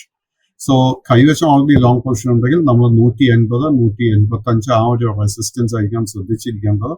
Current ലെവൽസിൽ ലോ റിസ്ക് ആയിട്ട് ഒരു ബൈങ് ഓപ്പർച്യൂണിറ്റി എനിക്ക് കാണാൻ സാധിക്കുന്നില്ല. മറ്റൊരു സ്റ്റോക്ക് ഷിപ്പിംഗ് കോർപ്പറേഷൻ ആണ്. ഷിപ്പിംഗ് കോർപ്പറേഷന്റെ റിസൾട്ടുകളിലേക്ക് വരികയാണെന്നുണ്ടെങ്കിൽ അത്ര ഭേദപ്പെട്ട റിസൾട്ടുകൾ ആയിരുന്നില്ല. അതിന്റെ ഒരു എഫക്ട് മാർക്കറ്റിൽ ഒരു ഫ്ലാറ്റ് ടു പോസിറ്റീവ് നോട്ടിലാണ് ഇപ്പോൾ സ്റ്റോക്ക് ട്രേഡ് ചെയ്യുന്നത് എന്നാണ് കാണാൻ സാധിക്കുന്നത്. ഷിപ്പിംഗ് കോർപ്പറേഷന്റെ നെറ്റ് പ്രോഫിറ്റിൽ 39% ഇടിവുണ്ടായിട്ടുണ്ട്. എബിഡ, മാർജിൻ, റവന്യൂ എന്നിവയിലൊക്കെ തന്നെ ഒരു ഇടിവാണ് ഫോർത്ത് ക്വാർട്ടറിൽ കാണാൻ സാധിച്ചത്. ഷിപ്പിംഗ് കോർപ്പറേഷൻ എന്ന് പറയുന്ന സ്റ്റോക്കിനെ സാർ എങ്ങനെയാണ് വിലയിരുത്തുന്നത്? ഷിപ്പിംഗ് കോർപ്പറേഷന്റെ കേസിൽ കഴിഞ്ഞ ആഴ്ച മുഴുവൻ നമുക്ക് നേട്ടമായിരുന്നു കാണാൻ സാധിച്ചത്. എക്സെപ്റ്റ് വ്യാഴാഴ്ചത്തെ ട്രേഡിംഗ് നേരിയൊരു പ്രോഫിറ്റ് ടേക്കിംഗ് നടന്നിരുന്നു. അതിനെ തുടർന്ന് short term trend has turned bullish. But long term trend വീണ്ടും ബെയറിഷായി മാറിയിട്ടുമുണ്ട്, ബെയറിഷായിട്ട് തുടരുന്നുണ്ട്. കൈവശം ലോങ് പൊസിഷൻ ഉണ്ടെങ്കിൽ നമ്മൾ 170 രൂപയുടെ സപ്പോർട്ടായിരിക്കാം ശ്രദ്ധിച്ചിരിക്കേണ്ടത്. ഇന്നത്തെ ട്രേഡിലെ പുതിയ ലോങ് പൊസിഷൻസ് ഒന്നും തന്നെ അഡ്വൈസ് ചെയ്യുന്നില്ല. ഇപ്പോൾ സെൻ ടെക്നോളജീസിന്റെ സ്റ്റോക്ക് റിസൾട്ടുകൾക്ക് ശേഷം 5% ഒരു മൂവ്മെന്റ്, ഒരു പോസിറ്റീവ് നോട്ടിലാണ് ട്രേഡ് ചെയ്യുന്നത്. സെൻ ടെക്നോളജീസിന്റെ റിസൾട്ടുകളിലേക്ക് വന്നാലും എക്സ്ട്രീംലി വളരെ മികച്ച ഒരു നമ്പേഴ്സ് ആയിരുന്നു രേഖപ്പെടുത്തിയിട്ടുണ്ടായിരുന്നത്. നെറ്റ് പ്രോഫിറ്റിൽ 101 കോടി എന്നുള്ള ഒരു നിലയിലേക്ക് രേഖപ്പെടുത്തിയിരുന്നു. 35 കോടിയിൽ നിന്ന് 101 കോടിയായിട്ട് നെറ്റ് പ്രോഫിറ്റ് ഉയർന്നിട്ടുണ്ടായിരുന്നു. റവന്യൂ 325 കോടിയാണ് 141 കോടിയിൽ നിന്നും റിപ്പോർട്ട് ചെയ്തിട്ടുണ്ടായിരുന്നത്. അങ്ങനെ പ്രധാനപ്പെട്ട പാരാമീറ്റേഴ്സിലൊക്കെ തന്നെ ഔട്ട്സ്റ്റാൻഡിംഗ് ആയിട്ടുള്ള ഒരു റിസൾട്ട് സെൻ ടെക്നോളജീസ് കൊണ്ടുവന്നിട്ടുണ്ട്. സെൻ ടെക്നോളജീസിൽ ഇനി വാച്ച് ചെയ്തിരിക്കേണ്ട ലെവൽസ് ഏതൊക്കെയാണ്? സെന്നിന്റെ കേസിൽ നമ്മൾ മറക്കാൻ പാടില്ലാത്ത ഒരു കാര്യം, ഇന്നത്തെ ട്രേഡിംഗ് ഉൾപ്പെടെ കഴിഞ്ഞ 6 ട്രേഡിംഗ് സെഷൻസിൽ നമുക്ക് അപ്പർ സർക്യൂട്ടിലെ സെൻ ടെക്നോളജി ട്രേഡിംഗ് നടത്തി വരുന്നത്. Naturally the stock is little bit over heated. ഈ 6 ട്രേഡിംഗ് സെഷൻസിൽ 5% എന്ന് പറയുമ്പോൾ കഴിഞ്ഞ 6 ട്രേഡിംഗ് സെഷൻസിൽ നമുക്ക് 30% നേട്ടം ഈ സ്റ്റോക്കിൽ കിട്ടിയിരിക്കുന്നത്. സോ കറന്റ് ലെവൽസിൽ ഒരു ലോങ് പൊസിഷൻ എടുക്കാൻ ശ്രമിക്കരുത്. ആൻഡ് നമ്മുടെ കൈവശം ഓൾറെഡി ഒരു ലോങ് പൊസിഷൻ ഉണ്ടെങ്കിൽ നമ്മൾ എന്താ ചെയ്യേണ്ടതെന്ന് വെച്ച് കഴിഞ്ഞാൽ ഒരു സ്ട്രിക്റ്റ് ആയിട്ട് ഒരു സ്റ്റോപ്പ് മെയിൻറ്റെയിൻ ചെയ്യുക ടു പ്രൊട്ടക്ട് ദ പ്രോഫിറ്റ്. ഒപ്പം തന്നെ ഡാറ്റ പാറ്റേൺസിലേക്ക് വരുമ്പോൾ ഇന്ന് 3% കൂടുതൽ ഒരു മൂവ്മെന്റ് രേഖപ്പെടുത്തുന്നുണ്ട്. മികച്ച ക്വാർട്ടർലി നമ്പേഴ്സ് ആയിരുന്നു ഫോർത്ത് ക്വാർട്ടറിൽ കമ്പനി റിപ്പോർട്ട് ചെയ്തിട്ടുണ്ടായിരുന്നത്. ഡാറ്റ പാറ്റേൺസ് പരിശോധിക്കുമ്പോൾ ഇയർ ടു ടിൽ ഡേറ്റിലും പോസിറ്റീവ് ആയിട്ടുള്ള ഒരു നമ്പേഴ്സ് നൽകിയിട്ടുണ്ടായിരുന്ന ഒരു സ്റ്റോക്കാണ്. ഈ ഒരു സ്റ്റോക്കിനെ സാർ എങ്ങനെയാണ് വിലയിരുത്തുന്നത്? ഡേറ്റ പാറ്റേൺസ് നമുക്ക് ഏപ്രിൽ മാസത്തിലായിരുന്നു വളരെ ഇമ്പോർട്ടന്റ് ഒരു സപ്പോർട്ട് ബേസ് പുതിയതായിട്ട് ക്രിയേറ്റ് 1400 രൂപയിൽ. അതിനുശേഷം തുടർച്ചയായിട്ട് നമുക്ക് ശക്തമായിട്ട് ഒരു അപ്വേർഡ് മൂവ്മെന്റ് കിട്ടിയിരുന്നു. Long term and short term trend രണ്ടും വളരെ ബുള്ളിഷായി തന്നെ തുടരുന്നുണ്ട്. കൈവശം ലോങ് പൊസിഷൻ ഉണ്ടെങ്കിൽ മെയിൻറ്റെയിൻ ഇറ്റ്. ബട്ട് അടുത്ത 3 ട്രേഡിംഗ് സെഷൻസിൽ നമുക്ക് പ്രോഫിറ്റ് ടേക്കിംഗ് വേണ്ടി നമ്മൾ പ്രിപ്പയർഡ് ആയിരിക്കണം. ആ ഒരു പ്രോഫിറ്റ് ടേക്കിംഗ് നടക്കുന്ന സമയത്ത് നമുക്ക് പുതിയ ലോങ് പൊസിഷൻ എടുക്കാൻ ഒരു അവസരം ലഭിക്കത്തുള്ളൂ. ഒപ്പം തന്നെ പ്രദീപ് സർ, പ്രീമിയർ എനർജീസിനെ കുറിച്ചാണ് അവസാനമായിട്ട് ചോദിക്കുന്നത്. കമ്പനിയെ സംബന്ധിച്ചിടത്തോളം റവന്യൂവിൽ ഫോർത്ത് ക്വാർട്ടറിൽ ഇടിവുണ്ടായിട്ടുണ്ട്. എബിഡ 3% മുന്നേറ്റം മാത്രമാണ് രേഖപ്പെടുത്തിയിരിക്കുന്നത്. നെറ്റ് പ്രോഫിറ്റിൽ 9% ഒരു നേട്ടം രേഖപ്പെടുത്തിയിട്ടുണ്ട്. ഇന്ന് സ്റ്റോക്കിലേക്ക് വന്നാലും പ്രീമിയർ എനർജീസിന്റെ ഓഹരികൾ 0.5% കൂടുതൽ ഇടിവ് രേഖപ്പെടുത്തുന്നുണ്ട്. ഈ ഒരു സ്റ്റോക്കിലുള്ള സാറിന്റെ ഒരു long and short term take എങ്ങനെയാണ്? Premier Energies is a small cap stock, and Premier Energies in the case like കഴിഞ്ഞ 2-3 ആഴ്ചത്തെ ഒരു ട്രേഡിങ്ങിനെ തുടർന്ന് the long term trend and short term trend രണ്ടും ബുള്ളിഷായി മാറിയിട്ടുണ്ട്. സോ നമ്മൾ ഈ കമ്പനിയുടെ ഫൈനാൻഷ്യൽസിൽ കംഫർട്ടബിൾ ആണെങ്കിൽ മാത്രം ഈ സ്റ്റോക്കിൽ പൊസിഷൻ മെയിൻറ്റെയിൻ ചെയ്യുക. കറന്റ് ലെവൽസിൽ പുതിയ ലോങ് അഡ്വൈസ് ചെയ്യുന്നില്ല. Thank you so much Pradeep sir. Yes Suraj sir, എപ്പോഴും നമ്മൾ ഈ FIIsന്റെ കാര്യങ്ങളൊക്കെ തന്നെ പറയുന്ന സമയത്ത് ഫോറിൻ ഇൻസ്റ്റിറ്റ്യൂഷണൽ ഇൻവെസ്റ്റേഴ്സ് സ്ഥിരമായിട്ട് ബൈയിങ് നടത്തുമ്പോൾ മാർക്കറ്റിൽ ഒരു പോസിറ്റീവ് സൈൻ ആയിട്ട് നമ്മൾ കാണാറുണ്ട്. ബട്ട് FIIsന്റെ കാര്യത്തിലേക്ക് വരുന്ന സമയത്ത് മറ്റൊരു ഇമ്പോർട്ടന്റ് പോയിന്റ് എന്ന് പറയുന്നത് ഫാക്ട്സ് അല്ലെങ്കിൽ ക്രൈറ്റീരിയ പരിശോധിക്കുന്ന സമയത്ത് FII ബൈയിങ് നടത്തുന്ന സമയത്ത് മാർക്കറ്റ് ഈസ് മേക്കിംഗ് കംബാക്ക് എന്ന് നമ്മൾ പറയുമ്പോഴും ഈ ഒരു ക്രൈറ്റീരിയ മാത്രം മതിയോ മാർക്കറ്റിനെ അളക്കാൻ എന്നുള്ളതാണ് ഒരു വലിയ ചോദ്യം അവിടെ നിലനിൽക്കുന്നത്. കാരണം പല ബ്രോക്കറേജുകളും FII ബൈയിങ്ങിനെ വളരെ ഇമ്പോർട്ടന്റ് ആയിട്ട് കണ്ടുകൊണ്ട് വ്യൂസ് നൽകുന്ന സമയത്ത് ഇപ്പോൾ ലേറ്റസ്റ്റ് ആയിട്ട് നോക്കുകയാണെന്നുണ്ടെങ്കിൽ ഗ്ലോബൽ ബ്രോക്കറേജ് ആയിട്ടുള്ള JP Morgan തന്നെ ജസ്റ്റ് 1 ഡേ ഡിഫറൻസിൽ എൻറ്റയർലി 2 ഡിഫറെന്റ് ആർട്ടിക്കിൾസ് തന്നിട്ടുണ്ട് എന്നുള്ളതാണ്. അതായത് 1 ഡേ കൊണ്ട് മാർക്കറ്റിനെ കുറിച്ചുള്ള വ്യൂ തന്നെ മാറി മറിയുന്നു എന്നുള്ളതാണ് അവരുടെ ഒരു ആർട്ടിക്കിൾ സൂചിപ്പിക്കുന്നത്. ഇപ്പോൾ തീർച്ചയായിട്ടും പ്രേക്ഷകർക്ക് നമ്മുടെ സ്ക്രീനിൽ കാണാൻ സാധിക്കും. ഒരു ദിവസം May 14 നൽകിയ ഒരു ആർട്ടിക്കിളിന്റെ നേരെ ഓപ്പോസിറ്റ് വ്യൂ ആണ് തൊട്ട് പിന്നത്തെ ദിവസം നൽകിയിരിക്കുന്നത്. അതായത് ഈ ഒരു 2 ഡേറ്റ്സിലും സൂചിപ്പിക്കുന്ന ആർട്ടിക്കിൾ ഒറ്റ ദിവസം കൊണ്ട് ബ്രോക്കറേജിന്റെ വ്യൂ മാറി മറിയുന്നു എന്നുള്ളതാണ്. ഈ FII ബൈയിങ് കൊണ്ട് മാത്രം മാർക്കറ്റിന്റെ ട്രെൻഡ് അനലൈസ് ചെയ്യാൻ പറ്റും എന്നുള്ള ഒരു ധാരണ കംപ്ലീറ്റ്ലി പൊളിച്ചെഴുതുന്ന ഒരു രീതിയല്ലേ ഇത് വിലയിരുത്തുന്നത്? ജാസ്മിൻ, ഇതിൽ ഞാൻ അപ്രീഷിയേറ്റ് ചെയ്യണം നമ്മുടെ മൈഫിന്റെ റിസർച്ച് ടീമിനെയാണ്. അതായത് കേദാർ പ്രഭുവും റമീസും നമ്മുടെ പ്രൊഡ്യൂസറായ അഭിജിത്തും കൂടെ ചേർന്ന് തയ്യാറാക്കിയ ഈ റിപ്പോർട്ട് വളരെ അപ്രിസിയേഷൻ ആവശ്യമുള്ളതാണ്. കാരണം നമ്മുടെ ഇന്ത്യൻ സ്റ്റോക്ക് മാർക്കറ്റിൽ 99% ഇൻവെസ്റ്റേഴ്സും വിചാരിക്കുന്നത് വളരെ എന്താ പറയുക, ഈ FIIs ചെയ്യുന്നതൊക്കെ ഹോളി ഗ്രെയിൽ എന്നാണ്. ഇപ്പൊ നമുക്ക് വരുന്ന ചോദ്യങ്ങൾക്കും നമുക്ക് വരുന്ന ക്വറീസിലും ചോദിക്കുന്നത് FIIs സെല് ചെയ്ത് കഴിഞ്ഞാൽ എന്താവും? നമ്മൾ ഒരു കാര്യം മനസ്സിലാക്കണം. ഇന്ത്യൻ മാർക്കറ്റ് ഏറ്റവും കൂടുതൽ നന്നായിട്ട് മനസ്സിലാക്കുന്നത് ആദ്യം ഇന്ത്യൻ പ്രൊമോട്ടറാണ്, രണ്ടാമത് ഇന്ത്യൻ റീറ്റെയിലേഴ്സ് ആണ്. കാര്യം ആ പ്രോഡക്റ്റ് ഏറ്റവും കൂടുതൽ യൂസ് ചെയ്തിരിക്കുന്നത് നമ്മളാണ്. ഇപ്പൊ ഒരു കോൾഗേറ്റ് എന്ന് പറയുന്ന അല്ലെങ്കിൽ യൂണിലിവറിന്റെ ഒരു പ്രോഡക്റ്റ് അല്ലെങ്കിൽ ഗോദ്രേജിന്റെ ഒരു പ്രോഡക്റ്റ് യൂസ് ചെയ്തിരിക്കുന്നത് നമ്മളാണ്.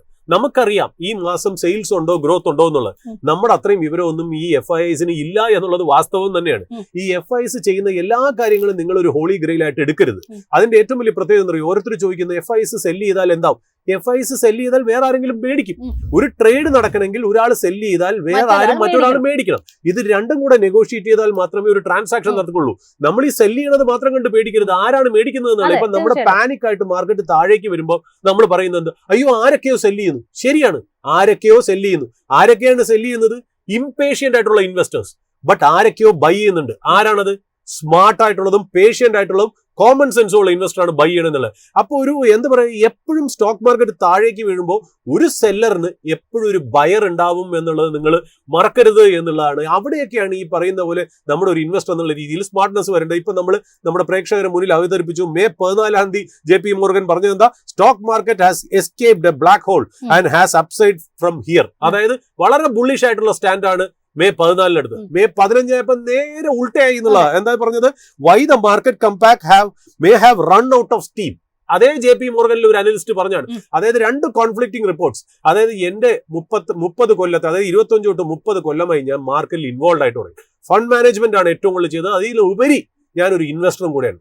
ഈ മലക്കം മറിച്ചിൽ ഞാൻ ഒരുപാട് കണ്ടിട്ടുണ്ട്. ഞാൻ ഇപ്പോഴും റിപ്പോർട്ടുകൾ സൂക്ഷിച്ചു വെച്ചിട്ടുണ്ട്. അതായത് Morgan Stanley, HSBC, മക്വയറെ, CLSA, credit Swiss, Jefferies, bank of America, city group, ഇവരെയൊക്കെ റിപ്പോർട്ട് ആണെന്നറിയോ?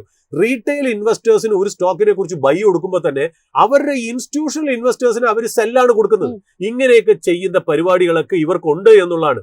മോർഗൻ സ്റ്റാൻലി ഈ പറയുന്ന FIIs is just another person, another business organisation. അല്ലാണ്ട് അവർക്ക് ഇൻവെസ്റ്ററിനോട് ഒരു കമ്മിറ്റ്മെന്റും എന്നില്ല എന്നുള്ളത് നമ്മളൊന്ന് പറഞ്ഞു വെക്കണം. ജനങ്ങൾ ഇത് മനസ്സിലാക്കണം. ഈ ഇൻവെസ്റ്റേഴ്സ്, അതായത് FIIസിന്റെ സെല്ലിങ്ങിനെയോ ബൈയിങ്ങിനെ ആസ്പദമാക്കി നിങ്ങളുടെ ഡിസിഷൻസിനെ നിങ്ങൾ സ്ക്വീ ചെയ്യാതിരിക്കുക.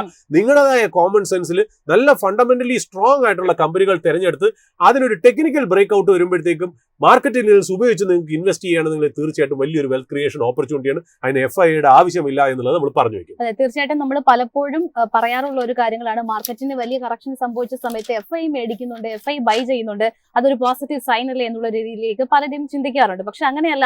ഏറ്റവും നന്നായിട്ട് സർ പറഞ്ഞതുപോലെ തന്നെ ഒരു കമ്പനിയെ കുറിച്ചും മാർക്കറ്റിനെ കുറിച്ചും അറിയുന്നത് അതിന്റെ പ്രൊമോട്ടർക്ക് തന്നെയാണ്. അപ്പോൾ അത്തരത്തിൽ കൂടി കാര്യങ്ങൾ വിലയിരുത്തിക്കൊണ്ട് വേണം മാത്രം നിങ്ങളുടെ നിക്ഷേപങ്ങൾ നടത്താൻ എന്നുള്ള ഒരു ഓർമ്മപ്പെടുത്തൽ കൂടി നടത്തുകയാണ്.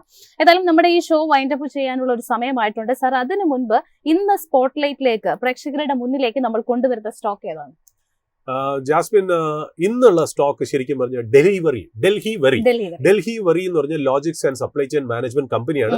പക്ഷെ നമുക്കത് പറയുന്നതിൽ ചെറിയൊരു സങ്കടമുണ്ട്. കാര്യം എന്നറിയോ, നമ്മുടെ സ്പോട്ട്ലൈറ്റ് എന്ന് പറഞ്ഞ സെക്ഷനെ വളരെ വളരെ ശ്രദ്ധയോടെ ഉറ്റുനോക്കുന്ന ഒരു ഇൻവെസ്റ്റർ കമ്മ്യൂണിറ്റി തന്നെയുണ്ട്. നമ്മളിത് അഡ്വൈസ് ആയിട്ട് പറയുകയില്ലെങ്കിൽ ഒരു സ്റ്റോക്കിനെ അല്ലെങ്കിൽ ഒരു ബിസിനസിനെ ജനങ്ങളുടെ മുന്നിലേക്ക് സ്പോട്ട്ലൈറ്റിലേക്ക് കൊണ്ടുവരിക എന്നുള്ളൊരു ദൗത്യമാണ് നമ്മൾ ചെയ്യുന്നത്. ബട്ട് നമ്മൾ ഇത് ഓൾറെഡി സംസാരിക്കുമ്പോൾ, നമ്മൾ ഇത് പ്രിപ്പയർ ചെയ്യുന്നതൊക്കെ നമ്മൾ വീക്കെൻഡിലും ഒക്കെ ഈ കമ്പനികളെ കുറിച്ച് പഠിച്ച് മാർക്കറ്റ് ഓപ്പൺ ചെയ്യുന്നതിന് മുമ്പേ തന്നെ നമ്മുടെ മുന്നിൽ ഇൻഫർമേഷൻ ഉണ്ടെന്നുള്ള. പക്ഷെ നമ്മളിപ്പോ സംസാരിക്കുമ്പോൾ ഏതാണ്ട് 10:30 ആവാറായി.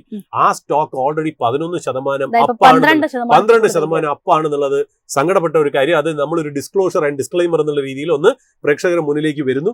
ഇത് പറയാൻ കാര്യം എന്ന് പറയുമോ, ഡെലിവറിയെ സ്പോട്ട്ലൈറ്റിലേക്ക് കൊണ്ടുവരാൻ കാര്യം എന്ന് വെച്ചാൽ മെയ് 2022 IPO വന്ന സ്റ്റോക്കാണ്. 487-500 രൂപയ്ക്കൊക്കെയാണ് ഈ IPO വരുന്നത്.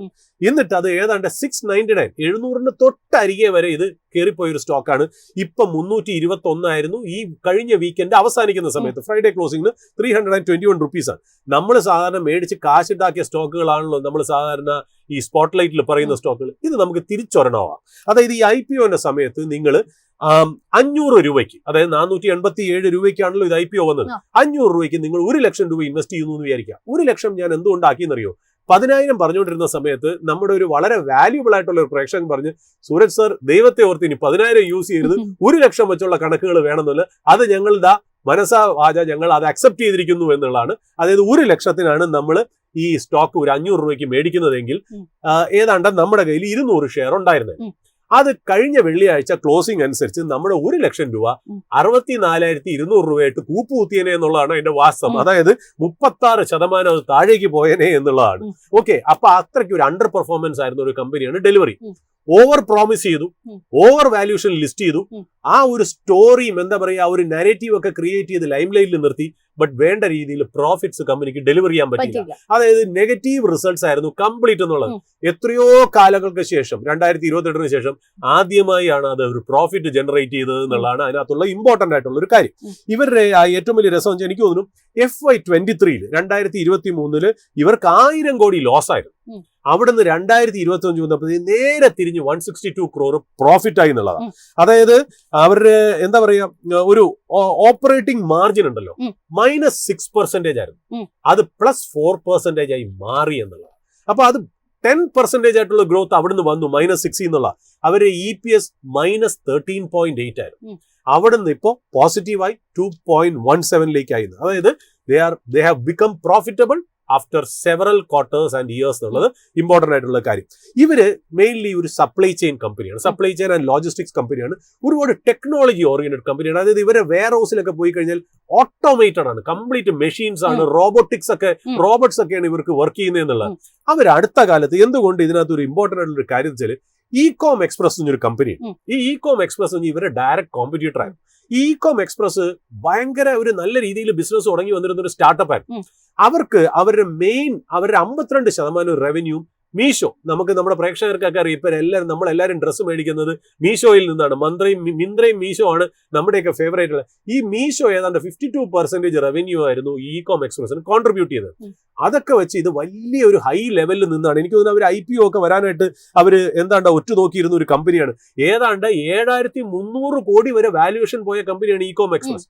പെട്ടെന്നാണ് മീഷോ അവരുടേതായ ഒരു സപ്ലൈ ചെയിൻ ഡിപ്പാർട്ട്മെന്റും ലോജിസ്റ്റിക്സും അവർ തുറക്കുന്നത്. അത് കാരണം തന്നെ, അത് കൂടാതെ തന്നെ പ്രൊമോട്ടർ അൺനാച്ചുറൽ ഡെത്തുകൾ, പിന്നെ കുറച്ച് കമ്പനിയുടെ ഇന്റേണൽ ഇഷ്യൂസ് ഒക്കെ കാരണം ഭയങ്കരമായിട്ട് ഇ-കോം എക്സ്പ്രസ് എന്ന സ്റ്റാർട്ടപ്പ് താഴേക്ക് പോയി. ഈ താഴേക്ക് പോയ സമയത്തുണ്ടല്ലോ, ഈ 7300 കോടി വാല്യൂഷനിൽ വന്ന സ്റ്റോക്കാണ്.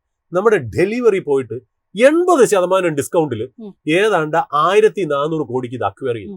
അവരുടെ ഏറ്റവും വലിയ കോമ്പറ്റീറ്ററാണ് അവർ അക്വയർ ചെയ്തത്. അത് അക്വയർ ചെയ്തതോടുകൂടി B2C സപ്ലൈ ചെയിൻ ലോജിസ്റ്റിക് സെക്ടറിൽ 60% ഡെലിവറിയുടെ കയ്യിലായി എന്നുള്ള ഒരു പക്ഷേ അതൊക്കെ ആയിരിക്കാം ഈ പറഞ്ഞ പോലെ കോൺട്രിബ്യൂട്ട് ചെയ്തത് ഈ പോസിറ്റീവായിട്ട് വരാനായിട്ട്. അത് നല്ലൊരു മൂവ് ആയിരുന്നു. അതായത് ഡെലിവറിയുടെ ഈ ഇൻവെസ്റ്റ്മെന്റ് വളരെ നന്നായിരുന്നു, വളരെ ഡിസ്കൗണ്ടിൽ അത് കിട്ടി, വാല്യൂ ഇൻവെസ്റ്റ് ആയി ഡെലിവറി മാറി എന്നുള്ള. അത് മാത്രമല്ല, ഈ ഇ-കോം എക്സ്പ്രസിന്റെ തകർച്ച ശരിക്കും പറഞ്ഞ വലിയൊരു കേസ് സ്റ്റഡിയാണ് കേട്ടോ. അതിനകത്ത് വലിയ മാർക്യൂ FII ഇൻവെസ്റ്റേഴ്സും ഫോറിൻ ഇൻവെസ്റ്റേഴ്സും ഹൈ നെറ്റ്വർത്ത് ഇൻഡിവിജ്വൽസും ഉണ്ട്. അവർക്കൊക്കെ ഒരുപാട് ഡ്രോ ഡൗൺ അവരുടെ ഇൻവെസ്റ്റ്മെന്റിൽ ഉണ്ടായി എന്നുള്ളത്, പിന്നെ അതുപോലെ ഒരു ഫെയിലർ ആയിട്ടുള്ള സ്റ്റാർട്ടപ്പ് എന്നുള്ള പേരിലേക്കൊക്കെ ഇത് മാറി എന്നുള്ളതാണ്. ഏതായാലും ഡെലിവറി എന്ന് പറയുന്ന കമ്പനി വാല്യൂഷൻസ് വളരെ ഹൈ ആണ്, അത് യാതൊരു സംശയമില്ല. അവർ പ്രോഫിറ്റബിൾ ആയിന്നേ ഉള്ളൂ, ടേൺ അറൗണ്ട് ആയിന്നേ ഉള്ളൂ. ബട്ട് ഇൻവെസ്റ്റേഴ്സിന് ഇത് സ്പോട്ട്ലൈറ്റിൽ വെക്കാൻ കാര്യം എന്ന് വെച്ചാൽ ലോജിസ്റ്റിക്സ് ആൻഡ് സപ്ലൈ ചെയിൻ വേണ്ട രീതിയിൽ ഇന്ത്യയിൽ വലുതായിട്ടില്ല എന്നുള്ള. അതായത് നമ്മുടെ നിതിൻ ഗഡ്കരി, നമ്മുടെ ട്രാൻസ്പോർട്ട് മിനിസ്റ്ററിന്റെ ഒരു സ്റ്റേറ്റ്മെന്റ് ഉണ്ടായിരുന്നു. അതായത് ഇന്ത്യയിൽ GDP-യുടെ 16% കോസ്റ്റും ലോജിസ്റ്റിക്സ് ആണ്. മനസ്സിലായി? അതായത് അത്രയ്ക്ക് എക്സ്പെൻസീവ് ആണ് ഇന്ത്യയിൽ ഒരു ലോജിസ്റ്റിക് കോസ്റ്റ് എന്ന് പറയുന്നത്. അതിനെ ഏതാണ്ട് 9% ആയിട്ട് താഴേക്ക് കൊണ്ടുവരണം എന്നുള്ളതാണ്, അതായത് സിംഗിൾ ഡിജിറ്റിലേക്ക് കൊണ്ടുവരണം എന്നാണ് നമ്മുടെ മിനിസ്ട്രിയുടെയും എസ്പെഷ്യലി ട്രാൻസ്പോർട്ട് മിനിസ്റ്റർ ഗഡ്കരിയുടെ ആഗ്രഹം. അതിന് വേണ്ടിയിട്ടാണ് നമ്മൾ ഈ ട്രാൻസ്പോർട്ടേഷൻ ഒക്കെ ഉണ്ടാക്കുന്നത്. ഒരു കാര്യം ജാസ്മിൻ, നമ്മുടെ പ്രേക്ഷകർക്ക് വേണ്ടി പറയുന്ന ഒരു കാര്യം, നമ്മൾ ഒരുപാട് പൈപ്പ് ലൈൻ ഗ്യാസ് ട്രാൻസ്പോർട്ടേഷൻ നമ്മൾ ഇട്ടിട്ടുണ്ട്. എന്തിനാണെന്നറിയോ? ഈ റോഡ് വഴിയുള്ള ടാങ്കർ ലോറിയുടെ മൂവ്മെന്റ് നിർത്താനാണ്. കാര്യം അതിൽ ആക്സിഡന്റ് വരരുതെന്ന് വിചാരിച്ചിട്ടാണ്. അപ്പൊ ഡെലിവറി നമ്മൾ ജനങ്ങളുടെ സ്പോട്ട്ലൈറ്റ് സ്റ്റോക്ക് ആയിട്ട് അവതരിപ്പിക്കുന്നു. ഡെലിവറി മാത്രമല്ല, ലോജിസ്റ്റിക്സ് സെക്ടർ ഒന്ന് വാച്ച് ചെയ്യേണ്ടതാണ്. ബ്ലൂ ഡാർട്ട് എന്ന് പറയുന്ന സ്റ്റോക്ക് ഉണ്ട്. ആ DHLന്റെ ഇന്ത്യൻ കമ്പനിയാണ് ബ്ലൂ ഡാർട്ട്. നിങ്ങൾ എയർപോർട്ടിലൊക്കെ ഇറങ്ങാൻ നേരത്ത് DHL ബ്ലൂ ഡാർട്ടിന്റെ പ്ലെയിൻസ് അവിടെ ഇവിടെ ഇട്ടിട്ട് സ്വന്തമായിട്ട് എയർക്രാഫ്റ്റ് ഉള്ള കാർഗോ കമ്പനിയാണെന്നുള്ളത് നമുക്കറിയാം. സെക്യൂർ ആയിട്ടുള്ള ഡോക്യുമെന്റ്സ്, അതായത് സീക്രട്ടീവ് ഡോക്യുമെന്റ്സ് ഒക്കെ കൊണ്ടുവരുന്ന ഒരു കമ്പനിയാണ് ഈ ബ്ലൂ ഡാർട്ട് എന്ന് പറയുന്നത്. അതായത് നമ്മളിപ്പോൾ ഒരു പാസ്പോർട്ട് അപ്ലൈ ചെയ്തു, അല്ലെങ്കിൽ വിസ അപ്ലൈ ചെയ്ത് വിസ സ്റ്റാമ്പ് ചെയ്ത് വരുന്നു, സ്റ്റുഡൻസിന്റെ സർട്ടിഫിക്കറ്റ്, ബാങ്കിന്റെ ATM, credit card, debit card ഒക്കെ വരുന്നത് ബ്ലൂ ഡാർട്ടിലാണ്. അപ്പൊ ബ്ലൂ ഡാർട്ട് പോലുള്ള ലോജിസ്റ്റിക്സ് കമ്പനീസും നിങ്ങൾ സ്പോട്ട്ലൈറ്റ് വെക്കാം. ഡെലിവറി മാത്രമല്ല, ഞാൻ ഉദ്ദേശിക്കുന്നത് മാത്രമല്ല കേട്ടോ, അതായത് സ്പോട്ട്ലൈറ്റിലേക്ക് നമ്മൾ ഉദ്ദേശിക്കുന്നത് ലോജിസ്റ്റിക്സ് സെക്ടറാണ്. അതായത് അതൊരു അണ്ടർ പോപ്പുലർ ആണ്, അൺപോപ്പുലർ ആയിട്ടുള്ള ഒരു സെക്ടറാണ്. പലതും ലോവർ വാല്യൂഷനിലാണ്. എന്നാൽ ഡെലിവറി ഇത്തിരി ഓവർ വാല്യൂഡ് ആണ്. ഒന്ന് ശ്രദ്ധിക്കണം. Stock already 11% ഒപ്പാണ്. ബട്ട് സ്പോട്ട്ലൈറ്റിലേക്ക് നമ്മൾ കൊണ്ടുവരുന്നത് ഈ സ്റ്റോക്ക് നിങ്ങളെ പരിചയപ്പെടുത്താനും അക്കാഡമിക് പർപ്പസിനും വേണ്ടി മാത്രമാണ്. ഏതായാലും ഡെലിവറിയുടെ സ്റ്റോക്കിന്റെ ഒരു മൂവ്മെന്റ് നോക്കി കഴിഞ്ഞാൽ ഇന്ന് 360 രൂപയും കടന്നാണ് ട്രേഡ് ചെയ്യുന്നത്. 12.2% ഒരു മൂവ്മെന്റ്, ഒരു പോസിറ്റീവ് ആയിട്ടുള്ള ഒരു നേട്ടം നമുക്ക് ഇപ്പോൾ ഈ ഒരു സ്റ്റോക്കിൽ കാണാൻ സാധിക്കുന്നുണ്ട്. ബ്രോക്കറേജുകളും വളരെ ഒപ്റ്റിമിസ്റ്റിക് ആയിട്ടുള്ള ഒരു വ്യൂ തന്നെയാണ് ഡെലിവറിയിൽ നൽകിയിരിക്കുന്നത് എന്നുള്ളതാണ് ഈ ഒരു മിഡ് ക്യാപ് കമ്പനിയെ കുറിച്ച് പറയാനുള്ളത്. ഏതായാലും നമ്മുടെ ഇന്നത്തെ ഈ ഒരു ഓപ്പണിംഗ് അവേഴ്സിന്റെ സെഷൻ ഇവിടെ വൈൻഡ് അപ്പ് ചെയ്യുകയാണ്. ഒരുപാട് ന്യൂസുകളും ഒരുപാട് സ്റ്റോക്കുകളും ഒക്കെ തന്നെ കവർ ചെയ്തിട്ടുണ്ട്. ഇതൊന്നും തന്നെ അഡ്വൈസോ റെക്കമെൻഡേഷനോ അല്ല, ഒരു ഇൻഫർമേഷൻ പർപ്പസ് മാത്രമാണ്. തീർച്ചയായിട്ടും ഒരു സെബി രജിസ്റ്റേർഡ് അനലിസ്റ്റിന്റെ നിർദ്ദേശപ്രകാരം നിങ്ങളുടെ ഇൻവെസ്റ്റ്മെന്റ് ഓപ്ഷൻസ് ഒക്കെ നടത്തുക, അത്തരത്തിലുള്ള കാര്യങ്ങളിലേക്ക് പോവുക എന്നത് ഓർമ്മപ്പെടുത്തിക്കൊണ്ട് ഇന്നത്തെ ഈ ഒരു സെഷൻ ഇവിടെ വൈൻഡ് അപ്പ് ചെയ്യുന്നു. മറ്റു പ്രധാനപ്പെട്ട അപ്ഡേറ്റ്സുമായിട്ട് അടുത്ത മണിക്കൂറിൽ ഞങ്ങളുടെ റിസർച്ച് ടീം നിങ്ങളോടൊപ്പം ജോയിൻ ചെയ്യും. Stay tuned.